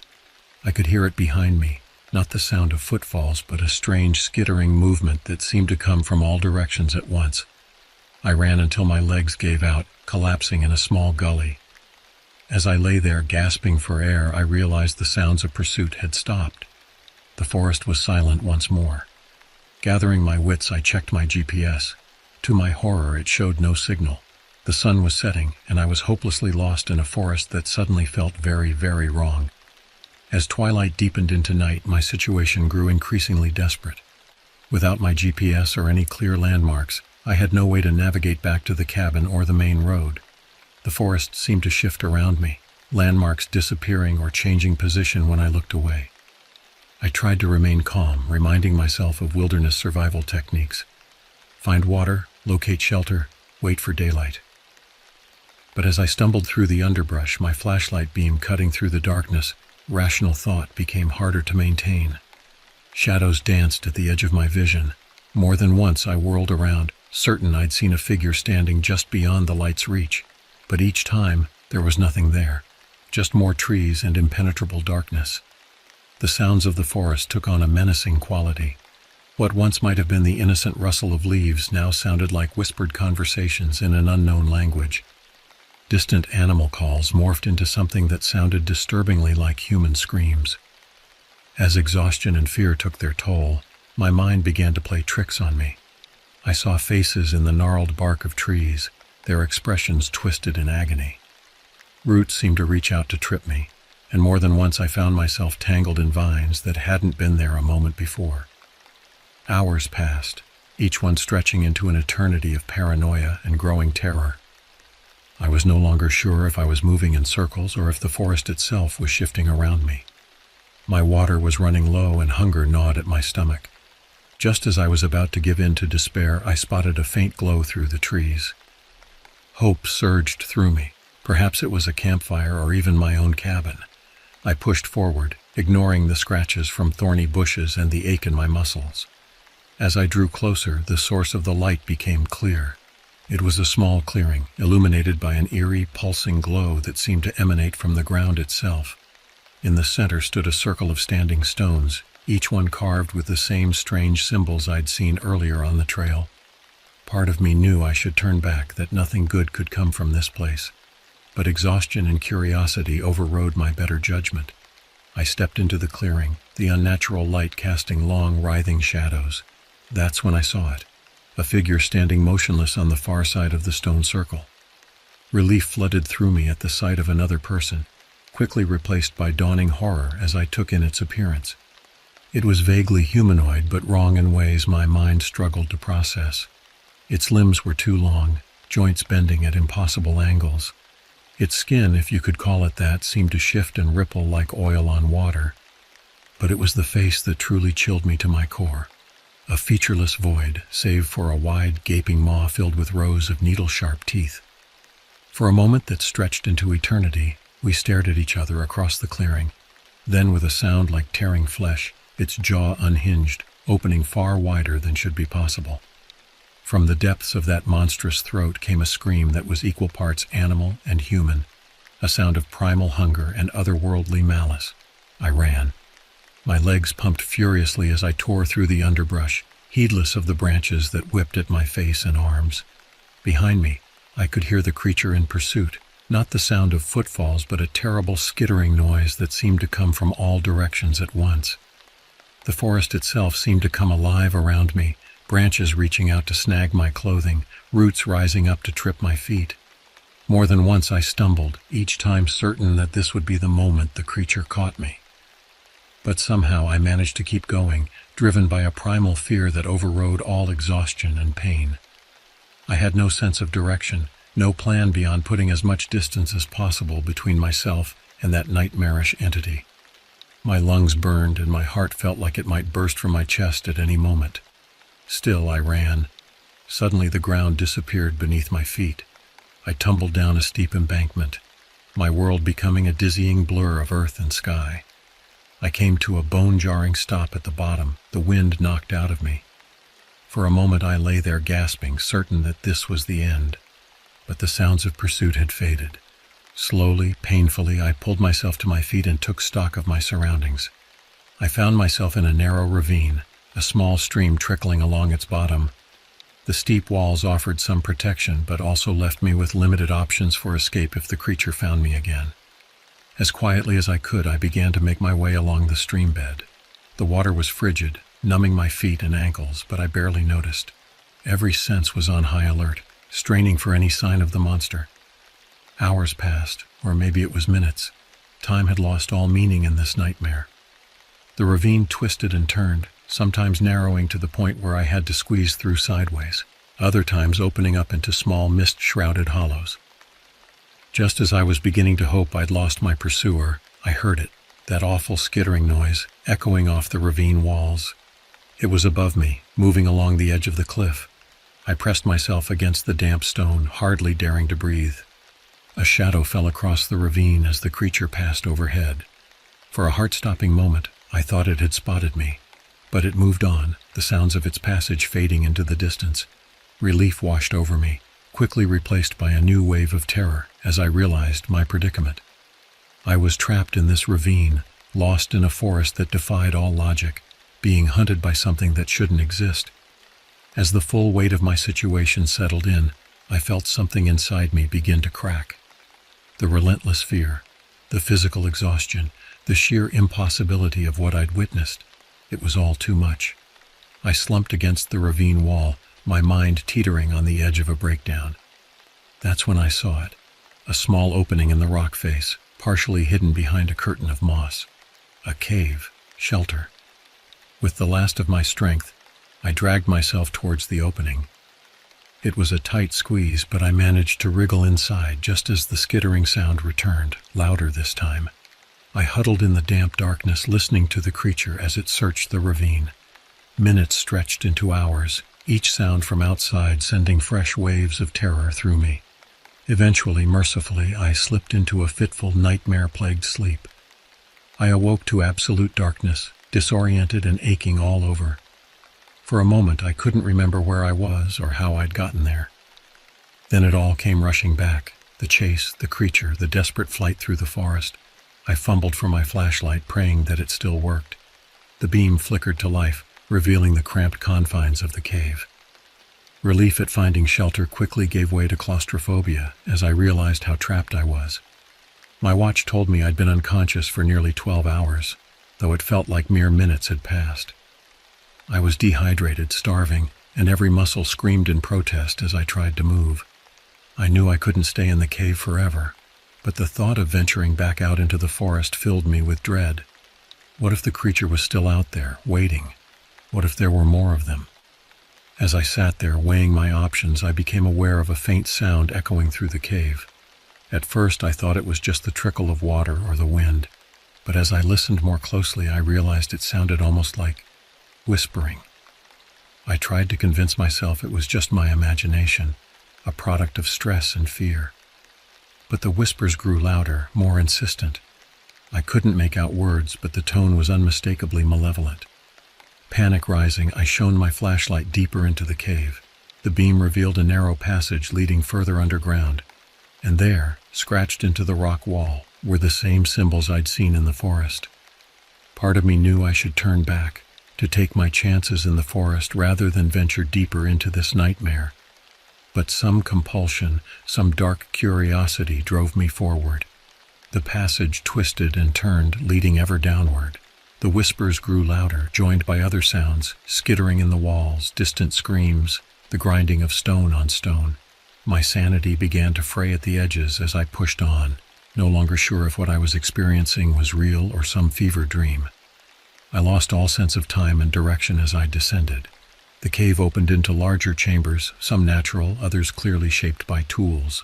I passed ancient altars stained dark with what I feared was blood, piles of bones both human and unidentifiably alien, and intricate carvings that seemed to move when viewed from the corner of my eye. Throughout it all, the whispering continued, sometimes fading to near inaudibility, other times rising to a maddening cacophony that threatened to split my skull. I began to understand fragments, promises of power, threats of unspeakable torment, glimpses into realities that should not exist. I'm not sure when I started talking back to the voices, arguing with them, pleading with them to leave me alone. My grip on reality was slipping, and I could feel my mind fracturing under the relentless assault of impossible horrors and maddening whispers. Just when I thought I could take no more, I emerged into a vast underground chamber. My flashlight beam couldn't reach the ceiling, but it illuminated enough to stop me dead in my tracks. The floor was littered with artifacts from every era of human history, from crude stone tools to modern electronics, and there in the center of it all stood an obsidian obelisk covered in glowing, shifting symbols. As I approached, transfixed, the whispers reached a fever pitch. The symbols on the obelisk seemed to writhe and dance, forming patterns that hurt my eyes to look at but that I couldn't look away from. I reached out, my hand trembling to touch the smooth black surface. The moment my fingers made contact, everything went silent. Then, with a sound like reality itself tearing apart, the chamber exploded into blinding light. I came to slowly, my head pounding and every nerve in my body screaming in protest. As my vision cleared, I realized I was no longer in the underground chamber. Instead, I found myself back in the forest, lying in a small clearing I didn't recognize. The events in the cave felt like a distant nightmare, but the dirt under my nails and the cuts on my hands told a different story. Had it all been real? Or had I simply lost my mind, wandering the forest in a delusional state? As I struggled to my feet, I became aware of a change in the forest around me. The oppressive silence was gone, replaced by the normal sounds of birds and small animals. Sunlight filtered through the canopy, and for the first time in what felt like an eternity, I didn't feel watched. But something was still off. The trees seemed wrong somehow. Their shapes were subtly altered, branches twisting in ways that defied natural growth patterns. And everywhere I looked, I saw traces of the symbols from the cave and the obelisk, carved into bark or formed by patterns of leaves and shadows. I stumbled through this altered landscape, my mind reeling as it tried to reconcile what I was seeing with what I knew to be possible. Hours passed, and I began to fear I was trapped in some sort of limbo, doomed to wander this twisted version of the forest forever. Then, just as despair threatened to overwhelm me, I caught sight of something through the trees, my cabin. Relief washed over me, quickly replaced by apprehension. If the forest had changed so dramatically, what might I find inside? As I approached, I saw no signs of the creature that had chased me. The cabin looked just as I had left it, but something about it felt off. The angle seemed slightly wrong, as if the structure was built according to some alien geometry. With trembling hands, I unlocked the door and stepped inside. Everything was exactly where I had left it, yet subtly changed. The grain of the wooden floors formed intricate, impossible patterns. The shadows in the corners seemed deeper, more alive somehow. I sank into a chair, my mind struggling to process everything that had happened. As the adrenaline faded, exhaustion hit me like a physical force. Despite my fear, my eyes began to close. I awoke with a start, disoriented and panicked. Sunlight streamed through the windows, and for a moment everything seemed normal. Had it all been a nightmare? But as I looked closer, I saw the signs. The subtle wrongness in the shapes of everyday objects, the symbols hidden in the patterns of the wallpaper. And there on the coffee table lay a piece of the bloodied shirt that had started it all. I realized then that while I had escaped the immediate danger, I had been fundamentally changed by my experience. The world I had known was gone, replaced by something far stranger and more terrifying. Days turned into weeks as I struggled to come to terms with my new reality. I couldn't bring myself to leave the cabin, even as my supplies dwindled. The forest beyond my windows was both familiar and alien, and I couldn't shake the feeling that the creature was still out there, waiting. I tried to convince myself that what I had experienced was some sort of mental breakdown, a product of stress and isolation. But the evidence was all around me, in the subtle wrongness of my surroundings and the memories that haunted my dreams. As time passed, I began to notice changes in myself. My senses seemed sharper, more attuned to the hidden layers of reality around me. I could see patterns and connections that I had never noticed before, and sometimes in the quiet of the night, I could almost understand the whispers that still echoed faintly in the back of my mind. I knew I couldn't stay in the cabin forever, but the thought of returning to the world beyond the forest filled me with dread. How could I explain what had happened to me? Who would believe me? It was Mila Donahue who finally broke through my self-imposed isolation. She showed up at my door one day, concern etched on her weathered face.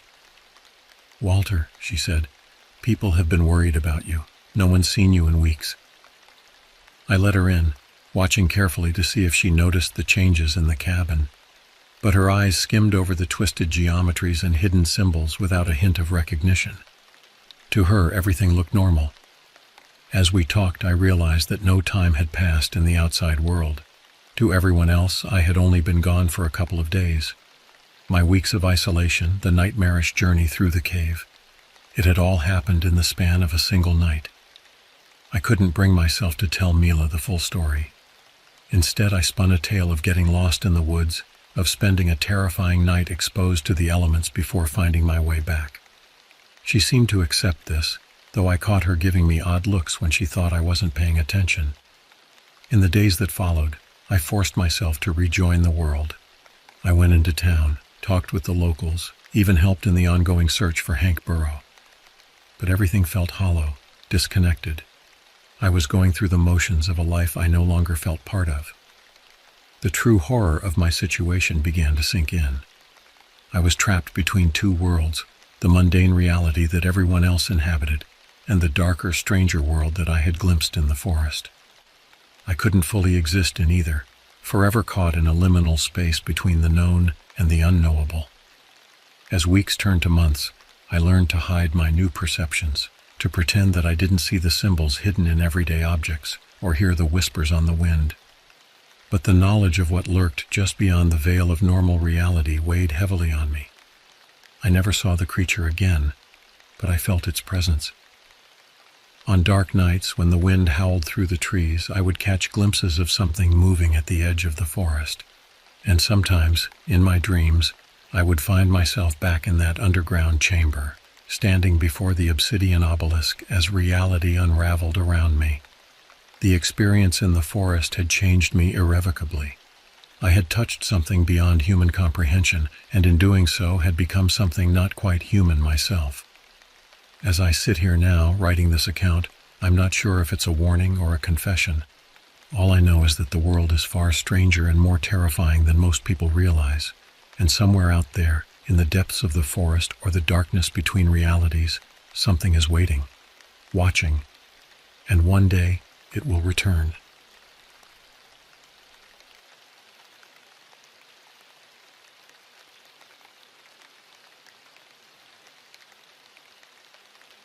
The winding mountain road seemed to stretch endlessly before me as I guided my car through the dense Colorado wilderness. My name is Aldous Grant, and at 32 years old, I was desperately seeking an escape from the suffocating confines of my life as an accountant in Denver. The past year had been particularly grueling, with long hours spent poring over spreadsheets and financial reports, leaving me feeling drained and disconnected from the world around me. As I rounded another bend, the trees parted to reveal a breathtaking vista of snow-capped peaks looming in the distance. The sight momentarily lifted the weight that had been pressing down on my chest for months. This was why I had chosen Piney River Ranch for my getaway, a chance to reconnect with nature and hopefully with myself. The gravel crunched beneath my tires as I pulled into the parking area of the ranch. The air here was crisp and clean, carrying the scent of pine and wildflowers. I took a deep breath, savoring the moment before grabbing my duffel bag from the trunk and making my way to the main lodge.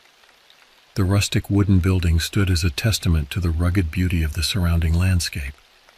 Its weathered exterior spoke of countless storms weathered and seasons past, yet it remained steadfast and welcoming.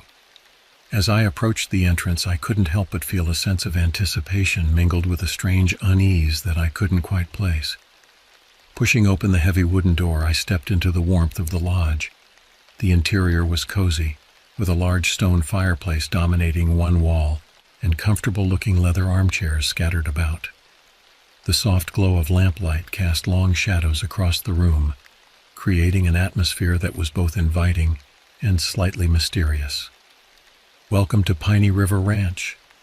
The cheerful voice startled me out of my observations. I turned to see a woman with graying hair and a kind smile standing behind the reception desk. Her name tag read Greta Perry Mutter. "Thank you," I replied, offering a tired smile of my own. "I'm Aldous Grant. I have a reservation for a cabin." Greta's fingers danced across the keyboard of an ancient-looking computer. "Ah, yes, Mr. Grant. We have you down for a week's stay in Cabin 7. It's one of our more secluded options, perfect for those looking to really get away from it all." As she spoke, I couldn't help but notice a flicker of something pass across her face. It was gone in an instant, replaced by her professional demeanor, but it left me feeling slightly unsettled. "Is everything all right?" I asked, trying to keep my tone casual. Greta's smile widened, but it didn't quite reach her eyes. "Of course. It's just been a busy season, and we've had a few interesting occurrences lately. Nothing to worry about, though. I'm sure you'll have a wonderful stay with us." Her words were meant to be reassuring, but they had the opposite effect. What kind of interesting occurrences could happen at a quiet mountain ranch? Before I could press further, Greta handed me a key and a map of the property. "Your cabin is about a 10-minute walk down this trail," she said, tracing a path on the map with her finger. "Dinner is served in the main lodge from 6 to 8 p.m., and breakfast is from 7 to 9 a.m. Feel free to explore the grounds, but please be careful and stay on the marked trails. The wilderness can be unpredictable, especially for city folks." I nodded, thanking her for the information. As I turned to leave, Greta called out one last piece of advice. "Oh, and Mr. Grant, I'd recommend being back in your cabin before dark. The nights can get interesting around here." With those ominous words ringing in my ears, I stepped back out into the fading afternoon light. The sun was already dipping behind the mountains, casting long shadows across the landscape. I set off down the trail towards my cabin, my earlier sense of peace now tinged with a growing apprehension. The path wound through dense stands of pine and aspen, their leaves rustling softly in the cool mountain breeze. As I walked, I couldn't shake the feeling that I was being watched. Every snapping twig or rustling bush made me jump, my city-attuned senses on high alert in this unfamiliar environment. After what felt like much longer than 10 minutes, I finally spotted Cabin 7 nestled among the trees. It was a small, sturdy structure built of rough-hewn logs, with a covered porch and a single window facing the trail. As I approached, I noticed deep scratches marring the wooden door. They looked fresh, as if some large animal had tried to claw its way inside. My hand trembled slightly as I inserted the key into the lock. The door swung open with a creak, revealing a simple but comfortable interior. A bed, a small kitchenette, and a bathroom were all I needed for my stay. But as I set my bag down and began to unpack, I couldn't shake the feeling that I had made a terrible mistake in coming here. The shadows lengthened outside the window as night fell, and with it came a chorus of unfamiliar sounds. The hooting of owls, the rustling of unseen creatures in the underbrush, and, was that a howl in the distance? I tried to convince myself it was just the wind, but a primal part of my brain recognized it as something else entirely. As I lay in bed that night staring at the ceiling and listening to the cacophony of the wilderness, I realized that this break from city life might be more than I had bargained for. Little did I know the true horrors that awaited me in the days to come would make this first night seem like a peaceful dream in comparison. The next morning I awoke to golden sunlight streaming through the cabin's lone window. The night's unsettling sounds had faded with the darkness, and I felt a renewed sense of optimism as I prepared for the day ahead. After a hearty breakfast in the main lodge, I decided to explore the ranch grounds. The daytime beauty of Piney River Ranch was undeniable. Crystalline streams meandered through meadows dotted with wildflowers, while imposing mountain peaks provided a majestic backdrop. As I hiked along a well-worn trail, I encountered two other guests, Ramon Woolman, a stocky man in his 40s with a salt and pepper beard, and Cora Whitmore, a tall, athletic woman around my age. We fell into easy conversation, sharing our reasons for seeking solitude in these mountains.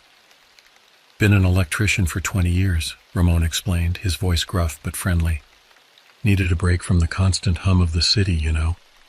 Cora nodded in agreement. "I hear that. Working at a law firm in Boulder, it's high-pressure stuff. This place seemed like the perfect escape." I shared my own story of needing respite from the corporate grind.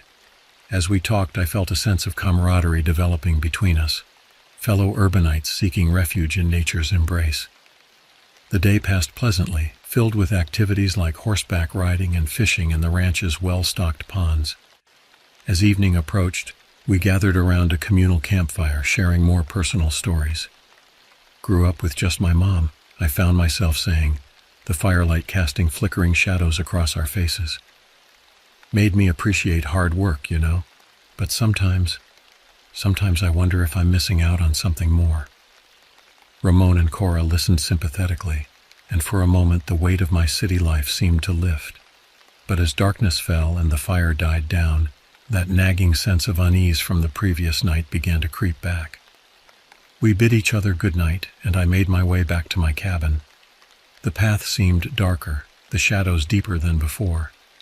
Once inside, I double-checked the lock before settling into an uneasy sleep. I jolted awake in the pitch black of night, heart racing. Something had disturbed my sleep, a sound unlike anything I'd heard before. I lay perfectly still, straining my ears. There it was again, a dull, rhythmic thumping coming from somewhere in the distance. It was too regular to be an animal, too ominous to be anything natural. The sound seemed to resonate through the very walls of the cabin, growing louder and more insistent with each passing moment. I fumbled for my phone, squinting at the harsh light of the screen. 3:17 a.m. The witching hour, my mind unhelpfully supplied. The thumping continued, now punctuated by what sounded like whispering. The words were too faint to make out, but the cadence was unmistakably human, or at least something trying to sound human. I debated whether to investigate or stay put. My rational mind argued for the latter, but a morbid curiosity pushed me towards the door. Hand trembling, I turned the knob and peered out into the oppressive darkness. The night air was unnaturally still, heavy with an anticipation that made it hard to breathe. The thumping and whispers seemed to be coming from the depths of the forest, beyond the safety of the ranch's boundaries. As I strained to pinpoint the source, the sounds abruptly ceased. The silence that followed was somehow even more terrifying. I quickly retreated into my cabin, locking the door and huddling under the covers like a frightened child. Sleep eluded me for the rest of the night. When dawn finally broke, I convinced myself it had all been a product of an overactive imagination. But the memory of those otherworldly sounds lingered, a shadow at the edge of my consciousness. The next morning, an air of tension hung over the ranch. Guests and staff alike spoke in hushed tones, casting furtive glances towards the surrounding forest. Something was wrong, but no one seemed willing to address it directly. I found Ramon and Cora at breakfast, their faces etched with concern. "Did you hear anything strange last night?" I ventured, picking at my food. They exchanged a look before Ramon spoke. "Thought I was imagining things, But if you heard it too. Before we could discuss further, Greta approached our table, her usual cheery demeanor replaced by a grim expression. "I'm afraid I have some disturbing news," she began, her voice barely above a whisper. "One of our guests, Mr. Leander Silberman, has gone missing." A collective gasp rose from those within earshot. Greta continued, "He was last seen yesterday afternoon heading out for a short hike. When he didn't return for dinner, we assumed he'd lost track of time, but this morning—" She trailed off, clearly struggling to maintain her composure.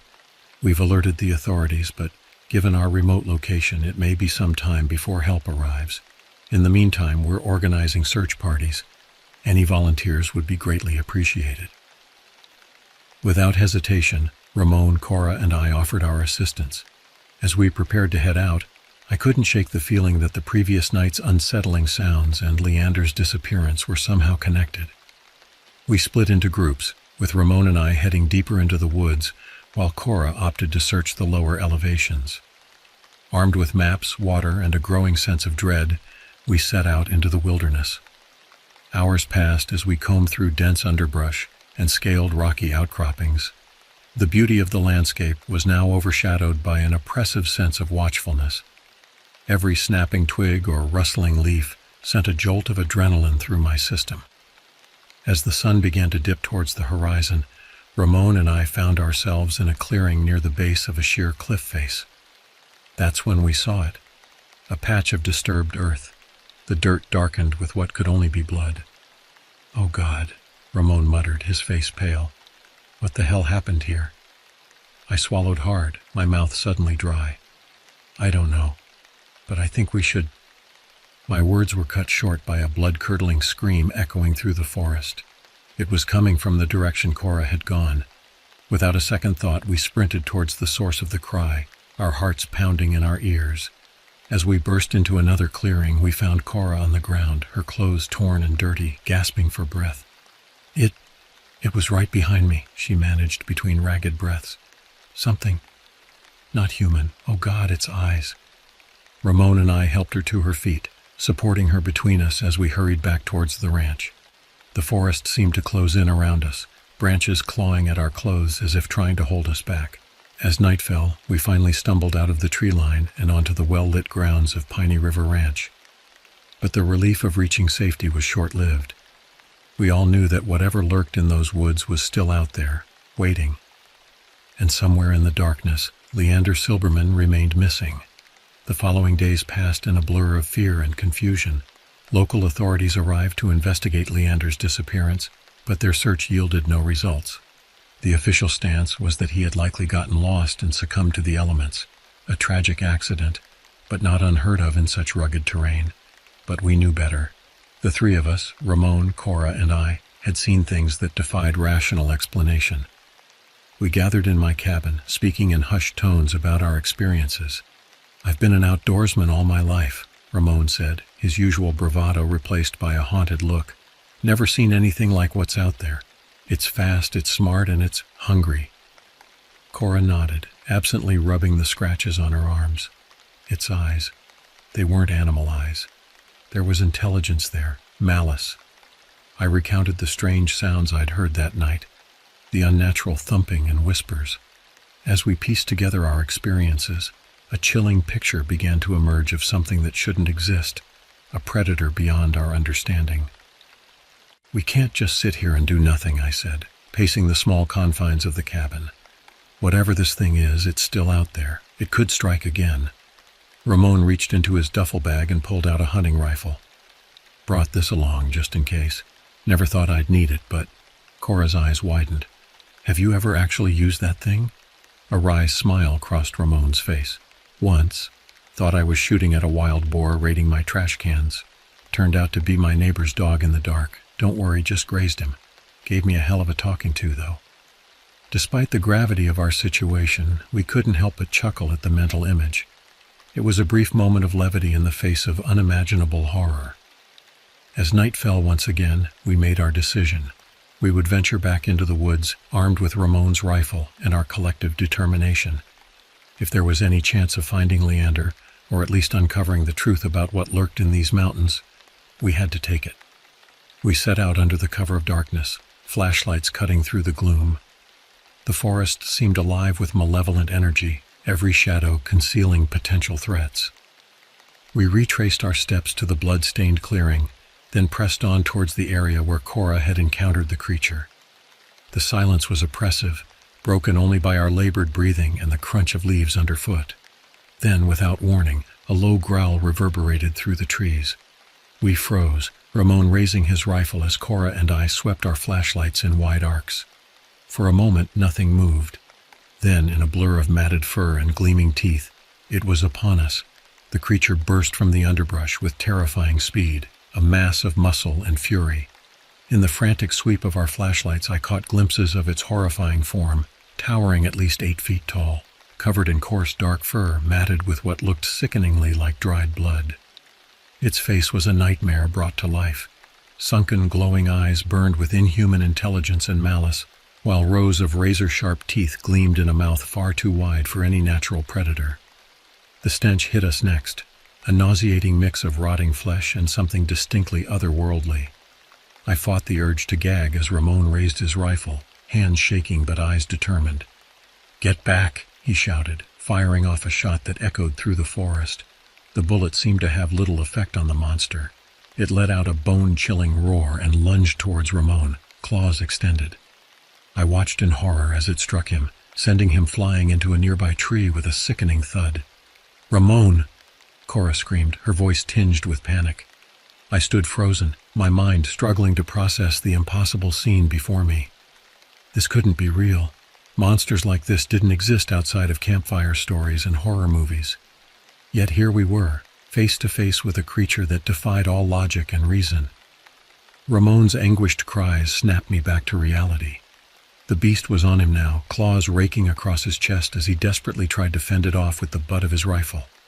Blood splattered the forest floor, shockingly vivid in the beam of my dropped flashlight. "Help! Somebody help us!"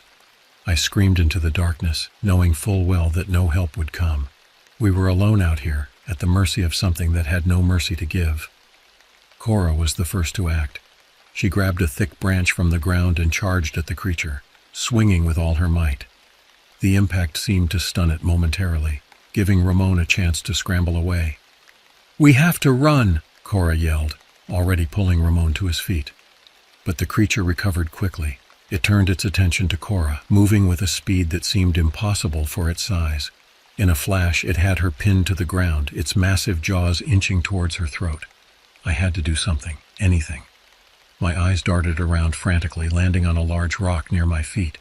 Without thinking, I scooped it up and hurled it at the monster's head with all my strength. By some miracle, the rock struck true. The beast recoiled, letting out a roar of pain and fury. It turned its baleful gaze on me, and in that moment, I knew true terror. "Run!" I shouted to Cora and Ramon. "I'll distract it." They hesitated for a split second before Ramon grabbed Cora's arm and began to limp away as fast as his injuries would allow. I backed away slowly, my hand groping for another rock, anything to use as a weapon. The creature stalked towards me, its movements now more cautious but no less terrifying. I could see the intelligence in its eyes, the calculated hunger of a predator that knew it had cornered its prey. As it lunged for me, I ducked and rolled, feeling the rush of air as its claws barely missed my head. I scrambled to my feet and ran, crashing through the underbrush with no regard for direction. All that mattered was putting distance between myself and that abomination. I could hear it behind me, branches snapping and leaves rustling as it gave chase. My lungs burned and my legs felt like lead, but pure adrenaline kept me moving. Somewhere in the distance I thought I heard Ramon and Cora calling my name, but I didn't dare look back. Just when I thought my strength would give out, I saw a glimmer of hope. A narrow crevice in a rock face, barely visible in the dim moonlight. Without hesitation, I dove for it, squeezing my body into the tight space. The creature's roar of frustration echoed through the night as it realized its prey had escaped. I pressed myself further into the crevice, hardly daring to breathe as I heard it pacing outside, searching for a way to reach me. Minutes stretched into hours as I huddled in that cramped space, every sound sending a fresh wave of terror through my body. As the first light of dawn began to filter through the trees, the noises finally ceased. But I remained where I was, too afraid to move, too traumatized to face what waited outside. What had we stumbled upon in these mountains? And more importantly, how could we possibly hope to survive it? I'm not sure how long I remained wedged in that crevice, my mind replaying the horrors of the night in an endless loop. It wasn't until I heard familiar voices calling my name that I dared to move. Aldous, Aldous, are you out there? Ramon and Cora. They had survived. Relief flooded through me, giving me the strength to extract myself from my hiding place. My body protested, muscles stiff and sore from hours of immobility. As I stumbled out into the daylight, I saw them, battered, bloodied, but alive. Ramon's chest was a mess of bandages, and Cora sported a nasty gash on her forehead, but the sight of them standing there was the most beautiful thing I'd ever seen. We embraced wordlessly, the shared trauma of our ordeal creating a bond stronger than any words could express. After a moment, Ramon spoke, his voice hoarse. We thought, when we couldn't find you. I'm okay, I assured him, though okay felt like a gross overstatement. How did you? Cora shook her head, cutting off my question. Let's get back to the ranch first. We're not safe out here.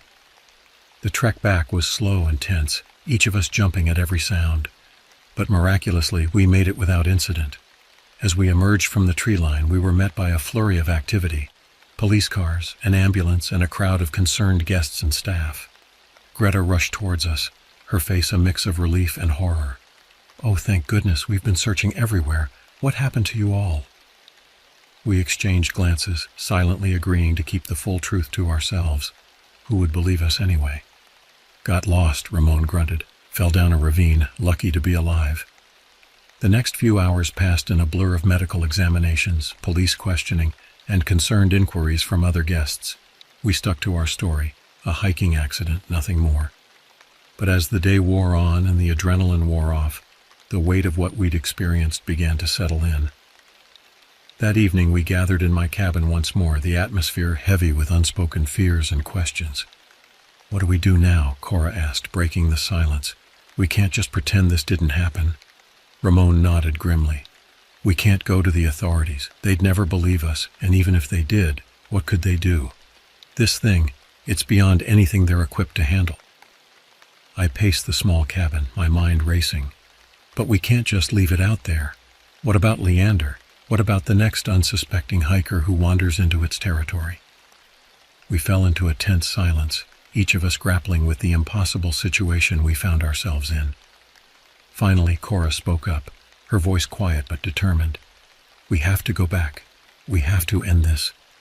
Ramon and I stared at her in disbelief. Are you insane? Ramon sputtered. That thing nearly killed us. And it will kill others if we don't stop it, Cora insisted. We're the only ones who know what's really out there. It's our responsibility. As much as I wanted to argue to find a way out of this nightmare, I knew she was right. We couldn't walk away, not with the knowledge we now possessed. If we're going to do this, I said slowly, we need a plan, and we need to be prepared. Over the next hour, we formulated our strategy. Ramon's rifle hadn't been much use against the creature, but it was better than nothing. We gathered what other potential weapons we could find. Hunting knives, flares, even a can of bear spray Cora had brought, just in case. As night fell once more, we set out into the darkness, our hearts pounding with a mixture of fear and grim determination. This time we weren't running from the monster. We were hunting it. The forest seemed to close in around us as we retraced our steps to where we had last encountered the creature. Every shadow held the potential for danger. Every rustle of leaves sent a jolt of adrenaline through our systems. We moved slowly, deliberately, our senses on high alert. Ramon took point, his rifle at the ready, while Cora and I flanked him, our makeshift weapons clutched tightly. As we neared the clearing where we had first faced the beast, an unnatural silence fell over the woods. No crickets chirped, no owls hooted. It was as if the very forest was holding its breath in anticipation of what was to come. Then we heard it. That same low, menacing growl that had haunted our nightmares. It was close, too close. Get ready, Ramon whispered, his knuckles white on the rifle stock. The attack came from above. The creature dropped from the trees with terrifying speed. landing between Ramon and Cora. In the chaos that followed, I caught glimpses of fur and fangs, heard the crack of Ramon's rifle, and Cora's scream of defiance. I fumbled with the flare gun, my hands shaking as I tried to take aim. The monster was a blur of motion, its claws raking across Ramon's arm as he attempted to fend it off with his rifle. "Aldous, now!" Cora yelled, swinging her knife at the creature's flank. I squeezed the trigger, and the night exploded into blinding red light. The flare struck the beast square in the chest, igniting its matted fur. It reared back with a roar of pain and fury, giving us a moment's reprieve. Ramon didn't waste the opportunity. He raised his rifle and fired, the shot echoing through the trees. This time his aim was true. The bullet found its mark, and a spray of dark blood painted the forest floor. But the creature wasn't finished. It lunged at Cora, its jaws snapping inches from her face. I watched in horror as they grappled, Cora's knife flashing in the dim light as she fought for her life. Without thinking, I charged forward, swinging the empty flare gun like a club. It connected with the monster's head with a sickening crunch, and for a moment everything seemed to freeze. Then slowly the creature toppled backwards. It lay there, twitching, its chest heaving with labored breaths. We approached cautiously, weapons raised, ready for one final attack. But as we drew closer, we saw the light fading from its inhuman eyes. With a final rattling growl, the beast that had terrorized these mountains fell still. We stood there in stunned silence, the reality of what we had just accomplished slowly sinking in. It was over. We had faced the impossible and survived. As the adrenaline began to wear off, the full weight of our ordeal crashed down upon us. Ramon sank to his knees, his injured arm cradled against his chest. Cora leaned against a tree, her breath coming in ragged gasps.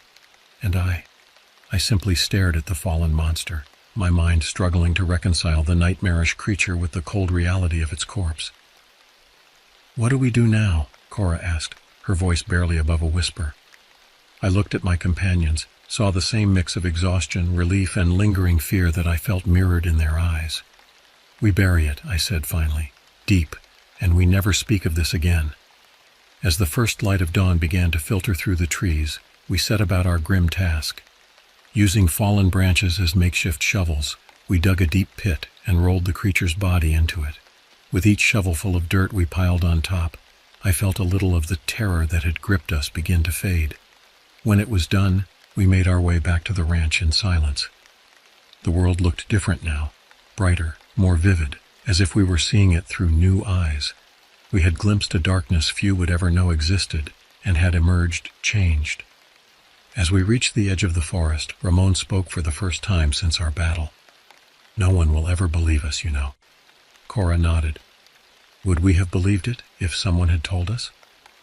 I looked back at the trees, knowing that somewhere beneath their canopy lay buried a secret that would haunt us for the rest of our lives. "Maybe it's better this way," I said softly. "Some truths are too terrible to be known." We parted ways soon after, each of us eager to return to the safety and normalcy of our lives. But as I drove away from Piney River Ranch, I knew that a part of me would always remain in those mountains, forever changed by what we had experienced. In the years that followed, I often found myself lying awake at night, listening to the sounds of the city, and wondering what other secrets the wilderness might hold. The creature we faced may have been unique, or it may have been one of many, a thought that both terrified and oddly comforted me. One thing was certain, I would never look at the world the same way again. Behind the veil of everyday life lurked mysteries and horrors beyond imagination, and sometimes ignorance truly is bliss. But for those of us who have glimpsed behind that veil, who have faced the unimaginable and lived to tell the tale, there is a responsibility, a duty to stand as silent guardians, protecting the unsuspecting from truths too terrible to comprehend. And so I continue on, carrying the weight of our secret, forever changed by that fateful week at Piney River Ranch. The creature may be gone, but its shadow lingers, a reminder that in this vast and mysterious world, there are some questions better left unanswered.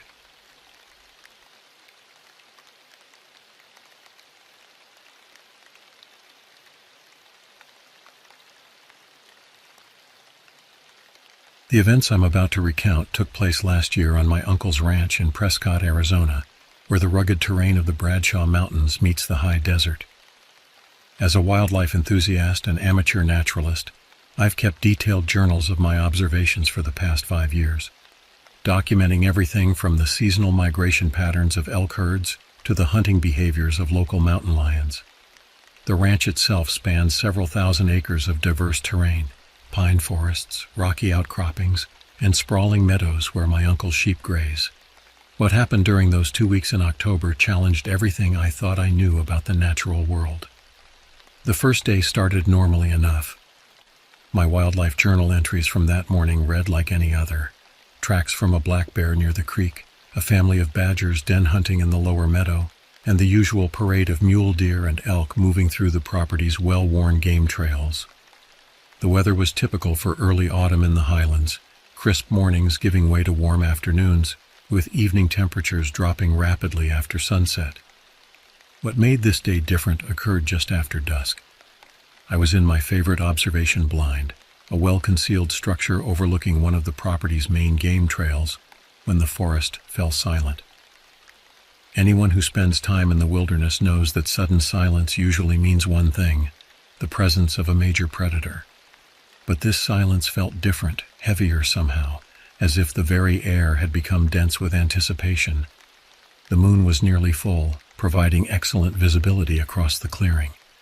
That's when I saw them, a family group moving through the trees with an ease that seemed impossible for their size. Having studied primates extensively through documentaries and research papers, I immediately noticed their similarity to great apes, particularly in their fluid movement patterns. The largest individual, which I presumed to be the alpha male, had a distinctive silvery sheen to its fur, reminiscent of a silverback gorilla, but standing significantly taller. I estimated at least 8 feet in height. They moved through my field of view without any sign of aggression or awareness of my presence. Unlike many reported Bigfoot sightings, there was no wood knocking, no strong odors, no aggressive displays. They simply passed through, following the game trail like any other wild animal seeking prey or moving between territories. I noted how they kept to the shadows of the larger pines, their movements suggesting a deep familiarity with the terrain. The second night brought an entirely different kind of encounter, one that still makes my hands shake when I record it in my journal.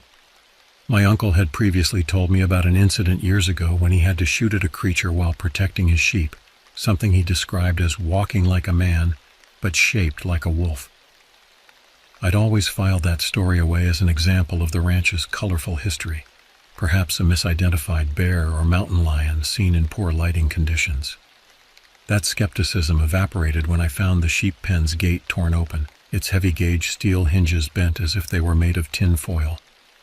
A trail of blood led away from the pen, accompanied by tracks that defied explanation. They started as clear canine prints, but gradually elongated and deepened, as if the creature's weight and stance had shifted as it moved. Following the blood trail was probably foolish, but my scientific curiosity overwhelmed my sense of self-preservation. The trail led me to a clearing where I found evidence of what had happened to the missing sheep. The scene was unlike anything I'd seen from natural predators, and I've documented plenty of wolf and mountain lion kills. This was different. The carcass hadn't just been consumed, it had been deliberately arranged, almost ritualistically. Looking at my journal entry from that night, I noted how the creature had separated different parts of the animal with almost surgical precision. That's when I heard it. A sound that started as a wolf's howl but transformed into something else, something that carried too much intelligence to be purely animal.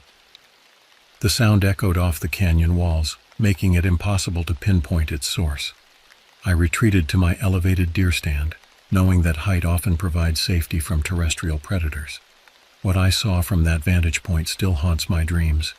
The third night brought an encounter that challenged not just my understanding of natural history, but of reality itself. I was back in my deer stand, attempting to document normal wildlife activity, when the atmosphere changed. The temperature dropped suddenly, and an overwhelming smell of decay filled the air. Not the normal scent of decomposition you might find in the woods, but something older, something that seemed to carry the weight of centuries. What emerged from the shadows appeared at first glance to be a deer, but standing upright on 2 legs. Its proportions were wrong, limbs too long, joints bent at impossible angles, its ribcage visible through skin that seemed stretched to breaking point. But it was the eyes that truly terrified me. They contained an intelligence that was unmistakably human, yet utterly alien at the same time. The creature noticed my presence immediately, its head snapping toward my position with unnatural speed. What followed was hours of psychological warfare. The thing circled our cabin all night, alternating between the sound of a woman crying, a child laughing, and that horrible, bone-chilling screech that seemed to vibrate at a frequency that made my teeth ache. The smell of decay became so intense that I nearly vomited several times. My uncle later told me that what I'd encountered was likely a skinwalker, a creature from Native American lore that he'd warned me about but I'd never taken seriously. The local tribal elders have long spoken of these beings, describing them as medicine men who gained the power to transform into animals through dark practices. The description matches precisely what I witnessed, a being that seemed caught between human and animal form, exuding an aura of ancient malevolence. Morning finally came, but the experience left an indelible mark on my psyche. The smell lingered for days, seeming to permeate everything on the property. My wildlife journals from the following days show a marked decrease in normal animal activity, as if the local wildlife could sense that something unnatural had invaded their territory. Looking back at these events a year later, I'm struck by how they challenged my scientific worldview. As a dedicated wildlife observer, I'm trained to look for rational explanations, to document everything with clinical detachment. But what happened during those 3 nights defied conventional explanation. The Bigfoot family, while extraordinary, at least operated within the realm of biological possibility. The dogman pushed the boundaries of what I thought possible in terms of physical adaptation. But the skinwalker, that encounter forced me to confront the possibility that there are things in this world that operate outside the bounds of natural law altogether. After several days of relative quiet following the skinwalker incident, I decided to investigate a series of caves on the western edge of my uncle's property. The local geology, dominated by ancient limestone formations, had created an extensive network of underground passages that I'd previously documented for their bat populations. My uncle had always warned me about going too deep into these caves, citing old tribal warnings about things that sleep beneath the earth. Armed with my usual field gear plus additional lighting and safety equipment, I began a systematic survey of the main cave entrance.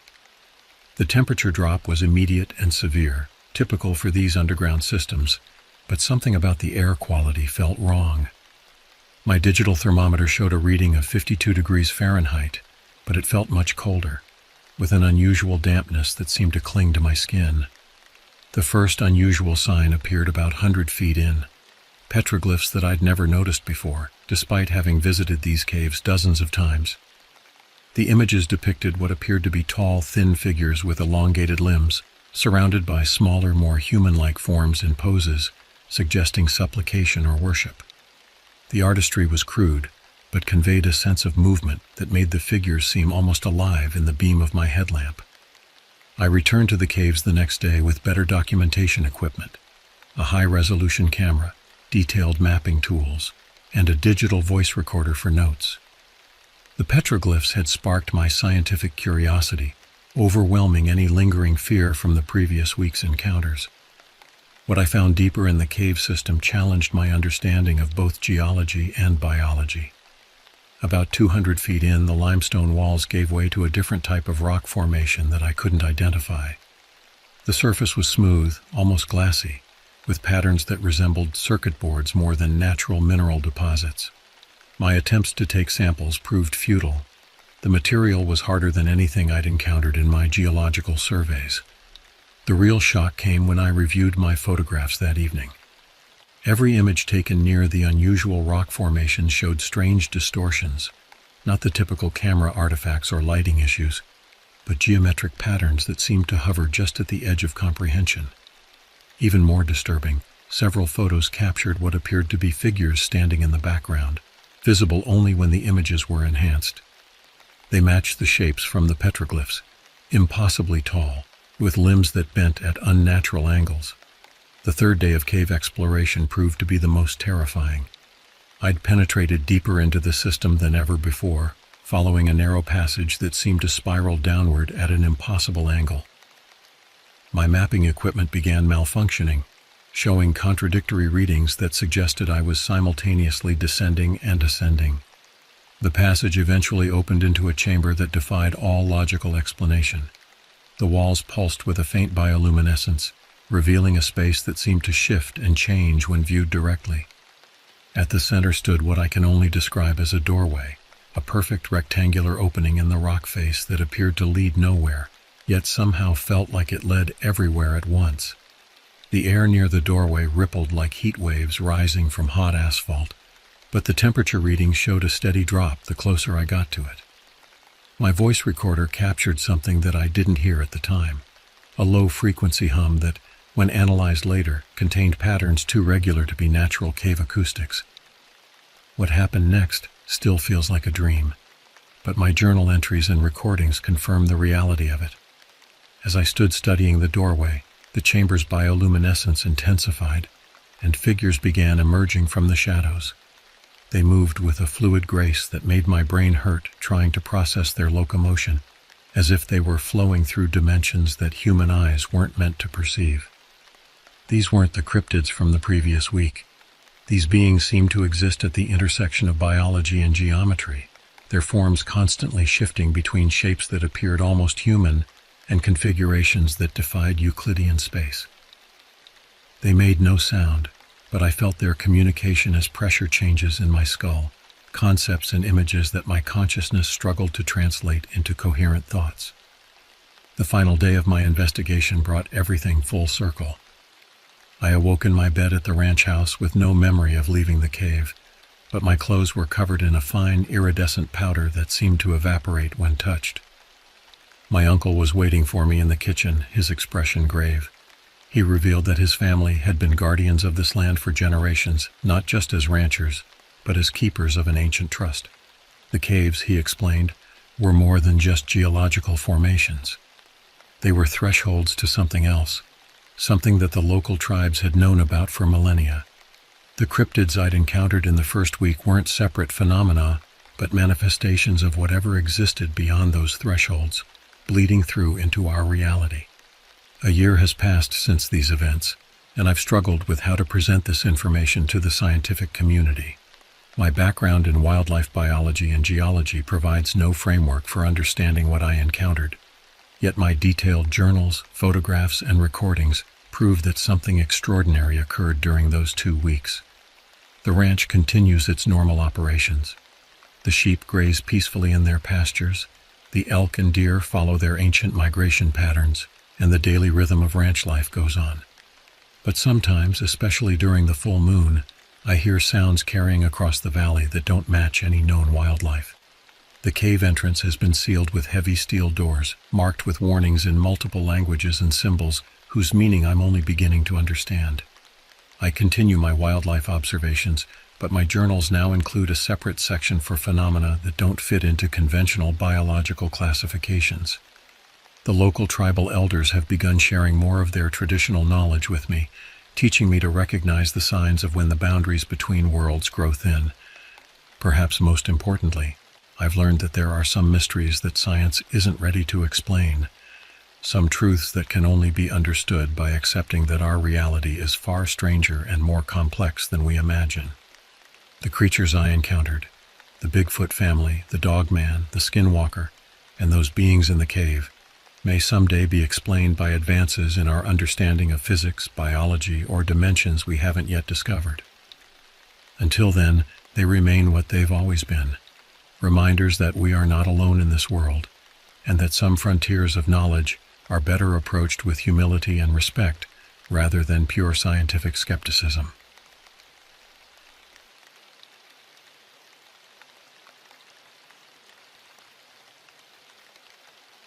Growing up in rural Tennessee in the 1980s meant living a life that barely exists anymore. Our stretch of road wound through rolling hills and dense woods, connecting just 5 houses spread across several hundred acres.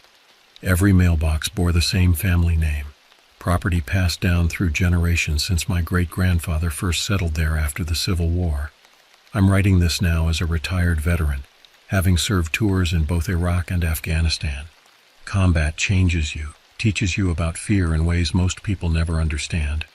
But the night that truly shaped my understanding of human nature wasn't in some distant desert. It was right here on our family land when I was 12 years old.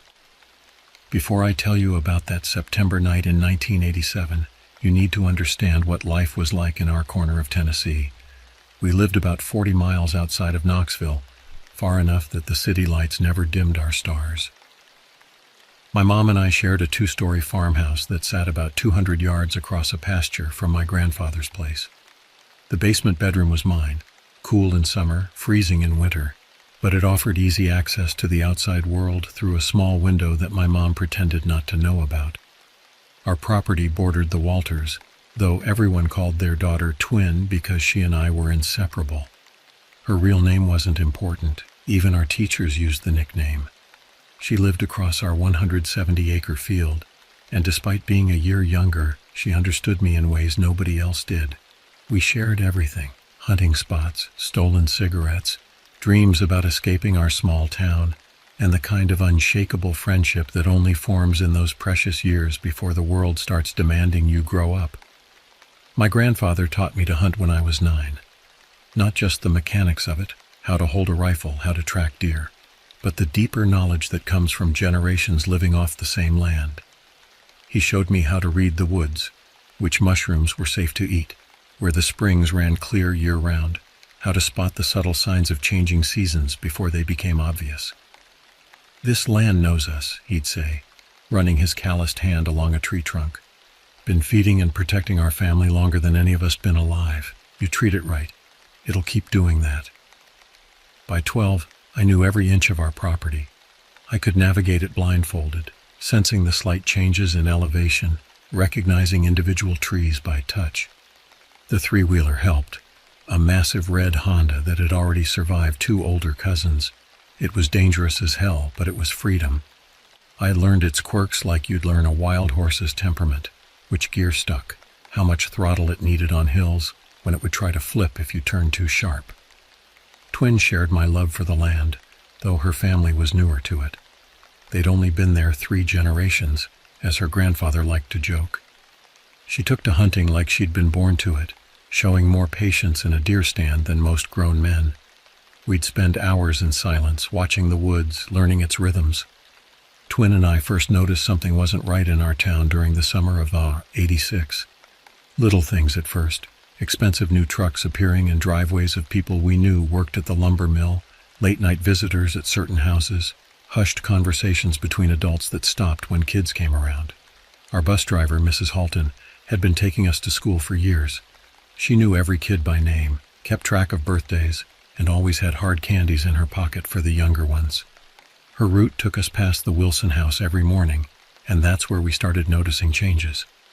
First came the security lights, then the German Shepherd, finally the tall fence. But it was her daughter, Bree, who caught our attention most. She stopped riding the bus that fall, started showing up to school in designer clothes that stood out sharply against the usual Walmart fare the rest of us wore. "Something's different," Twin whispered to me one afternoon as we watched Bree climb into her dad's brand-new Ford Bronco. "Did they win the lottery or something?" I shrugged, but I remembered conversations I'd overheard between my mom and grandfather. Words like dealing and territory that didn't make sense then, but would later snap into horrifying clarity. The county fair was our yearly marker of summer's end. For 1 week, the abandoned field behind the high school transformed into something magical. Rides appeared overnight like mechanical mushrooms, their metal arms reaching into the Tennessee sky. The smell of funnel cakes and cotton candy mixed with diesel from the generators, creating that unique fair perfume that stuck in your clothes for days. September 1987 was unusually warm, the kind of heat that made the horizon wobble and turned the fair into a shimming mirage during the day. But nights brought blessed relief, along with the crowds. Everyone came to the fair. Farmers fresh from the fields, factory workers still in uniforms, families dragging tired kids home well past bedtime. Twin and I spent that Saturday working the crowds. We had our system. She'd scout the best spots to watch the older kids try to sneak behind the rides with their dates, while I kept track of which food vendors were most likely to give extra portions to regular customers. By nightfall, we had our pockets full of candy and our heads full of plans for later. That night started like many others. Around 1:30 a.m., I eased my window open, thankful again for the WD-40 I'd stolen from my grandfather's garage. The three-wheeler was hidden behind the storage shed, covered with an old tarp. Getting it started without waking anyone required a delicate touch. First gear was loud enough to wake the dead if you didn't ease into it just right. The moon was nearly full, casting enough light to navigate by. I pushed the ATV down our long driveway, past the sleeping houses of relatives, until I reached the gate about a mile down.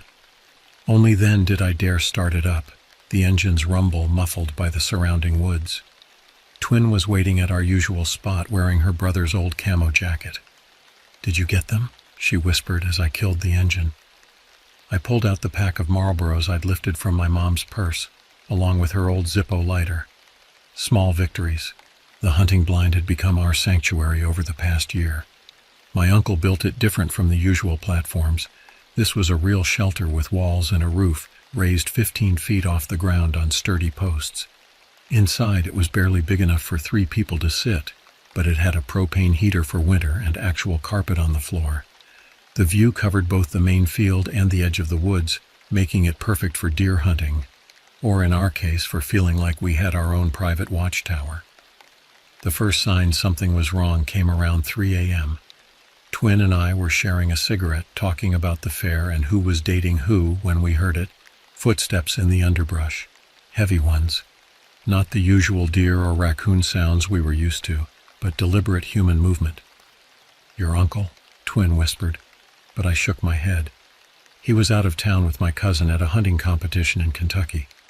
We fell silent, listening as the footsteps grew closer. Then came the voices, men's voices, harsh whispers and cursing. The beam of a flashlight cut through the darkness, sweeping across where I'd hidden the three-wheeler. 2 men came into view, one much taller than the other. When the light caught them right, I saw something that made my blood run cold. A pistol tucked into the taller man's waistband. They stopped about 20 yards from our blind and started digging. The sounds of shovels hitting dirt seemed impossibly loud in the quiet night. Twin's hand found mine in the darkness, squeezing hard enough to hurt. We watched, barely breathing, as they worked frantically in the growing dawn light. Then they started walking toward the blind. Moving purely on instinct, we scrambled to the entrance hole in the floor, pulled the cover over it, and sat down. The footsteps creaked on the boards directly beneath us. Cigarette smoke drifted up through the cracks along with another smell, something metallic that I would later recognize as blood. After the headlights of their car disappeared toward the Cannon property, we investigated what they'd buried. The disturbed earth revealed a bloody t-shirt, work gloves, and an empty matchbox. The ground reeked of gasoline. Next to these was a small bag containing white powder, something I'd only seen on TV but recognized instantly. We grabbed everything except the powder and ran. The three-wheeler's engine seemed deafening in the pre-dawn quiet as I raced Twin home, then cut across our field toward my house. I woke my mom, showing her our findings and explaining what had happened. The look on her face told me this was worse than I'd imagined. The police took 3 hours to arrive.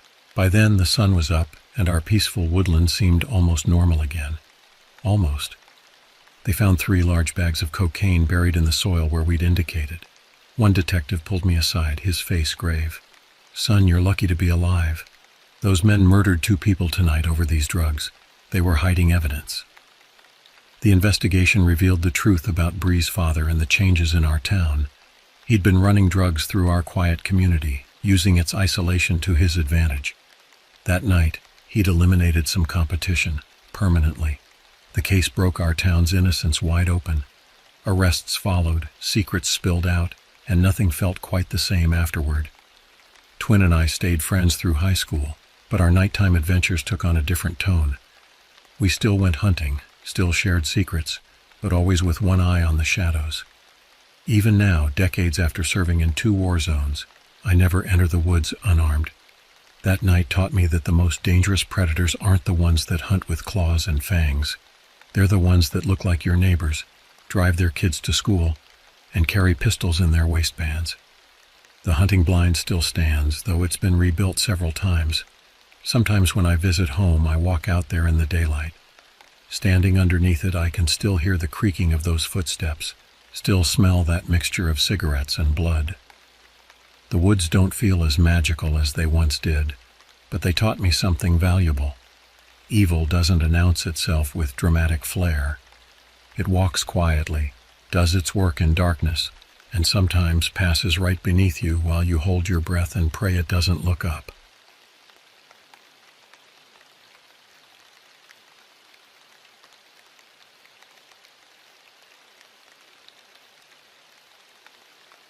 It was mid-September when my family and I decided to try boondock camping, a decision that would forever change how we viewed the seemingly peaceful forests of Indiana. The autumn colors were just beginning to emerge, painting the landscape in subtle hues of amber and crimson, creating a deceptively serene backdrop for what would become the most terrifying experience of our lives. The air was crisp with the promise of the coming fall, carrying with it the earthy scent of decaying leaves and the last whispers of summer's warmth. For those unfamiliar, boondocking means camping in the middle of nowhere, with no electricity or running water, just us and nature in its rawest form. The concept had always intrigued my father, a former Boy Scout leader who believed in teaching his children the importance of self-reliance and wilderness survival. His eyes had lit up with excitement when he first proposed the idea, regaling us with tales of his own youth spent exploring the untamed wilderness. We spent weeks preparing for the trip, meticulously planning every detail. Our family's trusted four-season tent, a sturdy haven that had sheltered us through countless milder camping trips, was carefully inspected and waterproofed. We invested in new sleeping bags, rated for the crisp Indiana nights, their down-filling promising warmth, even as temperatures dipped towards freezing. Our food supplies were a carefully curated mix of lightweight, high-energy options, freeze-dried meals, energy bars, and my mother's homemade trail mix, packed with nuts and dried fruits. Multiple forms of emergency communication devices were checked and double-checked. Satellite phones, emergency beacons, and good old-fashioned maps and compasses. My father, ever the pragmatist, insisted on redundancy in all our crucial gear. "Nature doesn't care about your plans," he'd often say, a mantra that would echo ominously in the days to come. Our destination was the Yellowwood State Forest, barely 2 hours from our comfortable suburban home in Indianapolis, yet worlds away from civilization as we knew it. The drive there was filled with a mix of excitement and nervous energy.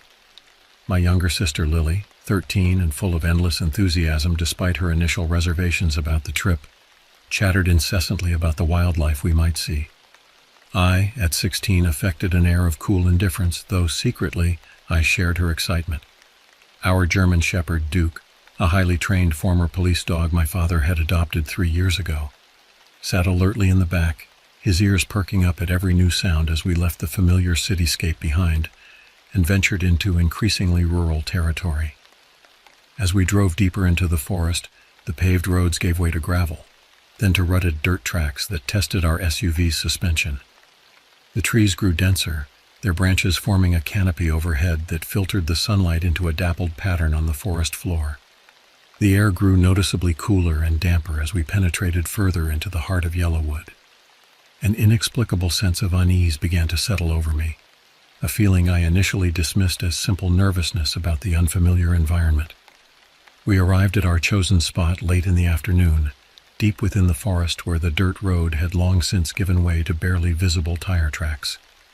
The clearing we selected seemed to have been carved out of the wilderness by nature itself, a perfect circle surrounded by towering oaks and maples. The late afternoon sun filtered through the canopy above, creating shifting shadows that danced across our campsite as we worked to set up our temporary home. As my parents began to unpack the car and set up the tent, Lily, Duke, and I volunteered to gather firewood. We set off into the forest, our boots crunching satisfyingly on the carpet of fallen leaves. The forest was alive with sound, birds calling to each other in the branches overhead, small animals rustling in the underbrush, the distant gurgle of a stream. Lily and I chatted and laughed, sharing stories about school and our friends, our voices echoing slightly in the vastness of the forest. Suddenly, we heard what sounded like slow, deliberate footsteps behind us, not the random rustle of wildlife, but the measured pace of something large and purposeful. The sound was unmistakably bipedal, each step carefully placed, as if whatever was making the noise was trying to move quietly, but couldn't quite manage it. We spun around, our hearts pounding in unified terror, but saw nothing except the endless rows of trees stretching into the gathering dusk. The laughter died in our throats, replaced by a cold dread that seemed to seep into our very bones. Duke's reaction was immediate and alarming. His fur stood on end, his muscles tensed beneath his thick coat, and a low growl rumbled in his chest. In all our years with him, I had never seen him display such a combination of aggression and fear. This was a dog who had faced down armed criminals without flinching. Yet now he trembled as he stared into the seemingly empty forest.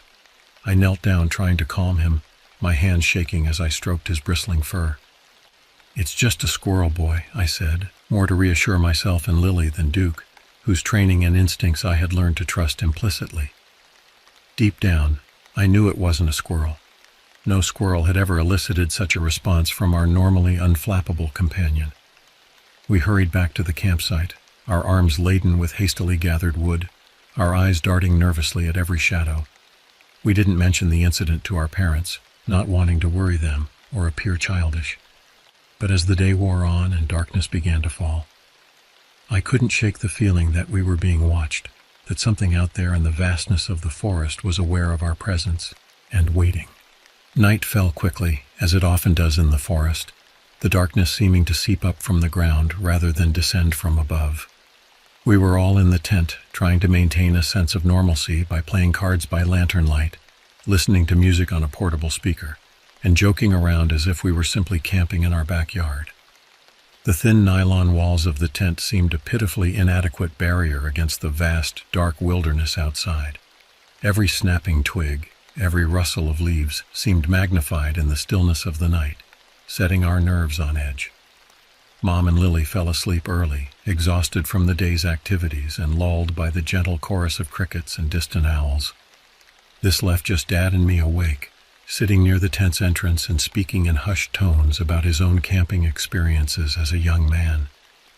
The stories were meant to be comforting, tales of adventure and self-discovery in the wilderness, but they only served to highlight how isolated we were, how far from help if anything were to go wrong. That's when we heard it, a woman's scream that seemed to tear through the fabric of the night itself, filled with such pure agony that it made my blood run cold. It wasn't the sound of someone startled or frightened. It was the sound of someone being subjected to unimaginable torture, a sound that seemed to carry with it all the darkness and evil that humans are capable of inflicting upon one another. The scream went on, rising and falling in pitch, sometimes breaking into sobs, sometimes escalating into shrieks of pain that seemed to pierce right through to my soul.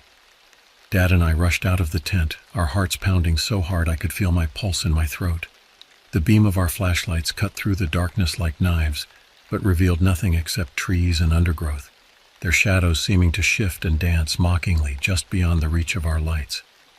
We called out, offering help, but our voices seemed swallowed up by the vastness of the forest, even as the screams continued to echo around us. We scanned the area methodically, as Dad had taught me to do during our hunting trips, but found no signs of disturbance, no footprints, no broken branches, nothing to indicate that anyone or anything had passed through the area. The screaming had stopped as suddenly as it had begun, leaving an eerie silence in its wake. We tried to convince ourselves it must have been a panther or bobcat, though neither of us truly believed it. The sound had been too human, too filled with conscious suffering to have come from any animal we knew.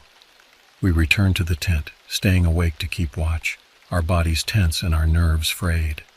Mom and Lily slept on, seemingly undisturbed by the horrific sounds, which only added to the surreal nature of the experience. About an hour later we heard the scream again, this time so close it seemed to originate from just inches beyond the thin nylon wall of our tent. Before we could process this, the sound moved to the other side of the tent, and then behind us, covering distances that should have been impossible in the span of seconds. Whatever was producing these sounds was moving far too quickly to be human or animal, defying the basic laws of physics that governed our understanding of the world. Dad grabbed his rifle, checking it with trembling hands that betrayed his fear despite years of military training, and I clutched my hunting knife, its familiar weight providing little comfort against the unknown threat that lurked in the darkness. Duke came with us, his hackles raised and his teeth bared in a silent snarl that spoke volumes about the danger he sensed. We saw nothing in the encompassing darkness, but the air felt thick with tension, almost electric, and an eerie silence had fallen over the forest. No crickets, no owls, not even the whisper of wind through the trees. The world seemed to be holding its breath, waiting for something to happen. Dad cocked his rifle, the sound echoing unnaturally loud in the stillness, more to scare away potential threats than anything else, though we both knew that whatever was out there wasn't likely to be deterred by conventional weapons. We stood back to back, scanning the darkness, every sense straining for any sign of danger. The minutes stretched on, feeling like hours, but nothing happened. No more screams, no movement, just the oppressive silence and the feeling of malevolent eyes watching us from every direction. Back in the tent, we found Lily wide awake, her face pale and drawn with terror in the dim light of our lantern. She said she'd heard whispering right behind her, which seemed impossible given she was inside the tent, pressed against the back wall. The whispers, she said, had been in a language she didn't recognize, but they had carried a tone of malevolent glee that made her feel physically ill. I tried to comfort her, wrapping her in my sleeping bag and holding her close. But I was just as scared, my mind racing with possibilities, each more terrifying than the last. None of us slept that night. We sat huddled together in the center of the tent, weapons at the ready, jumping at every sound, real or imagined. The hours crawled by with agonizing slowness, each minute stretching into an eternity of fear and anticipation. When the first light of dawn finally began to filter through the trees, it felt like a physical weight had been lifted from us. We emerged from the tent, blinking in the pale morning light, our bodies stiff and our minds foggy from the sleepless night. In the harsh light of day, it was tempting to dismiss the events of the night as some sort of shared hallucination, a product of overactive imaginations and the unfamiliar environment. But the haunted look in my father's eyes, the way my mother's hands shook as she prepared breakfast, and the unnatural silence of my usually chatty sister all spoke to the reality of what we had experienced. We spent the morning in tense silence, going through the motions of normal camping activities, but always with one eye on the surrounding forest. The decision to move our campsite was unanimous and unspoken. We packed up quickly, leaving behind the clearing that now seemed more like a trap than a haven.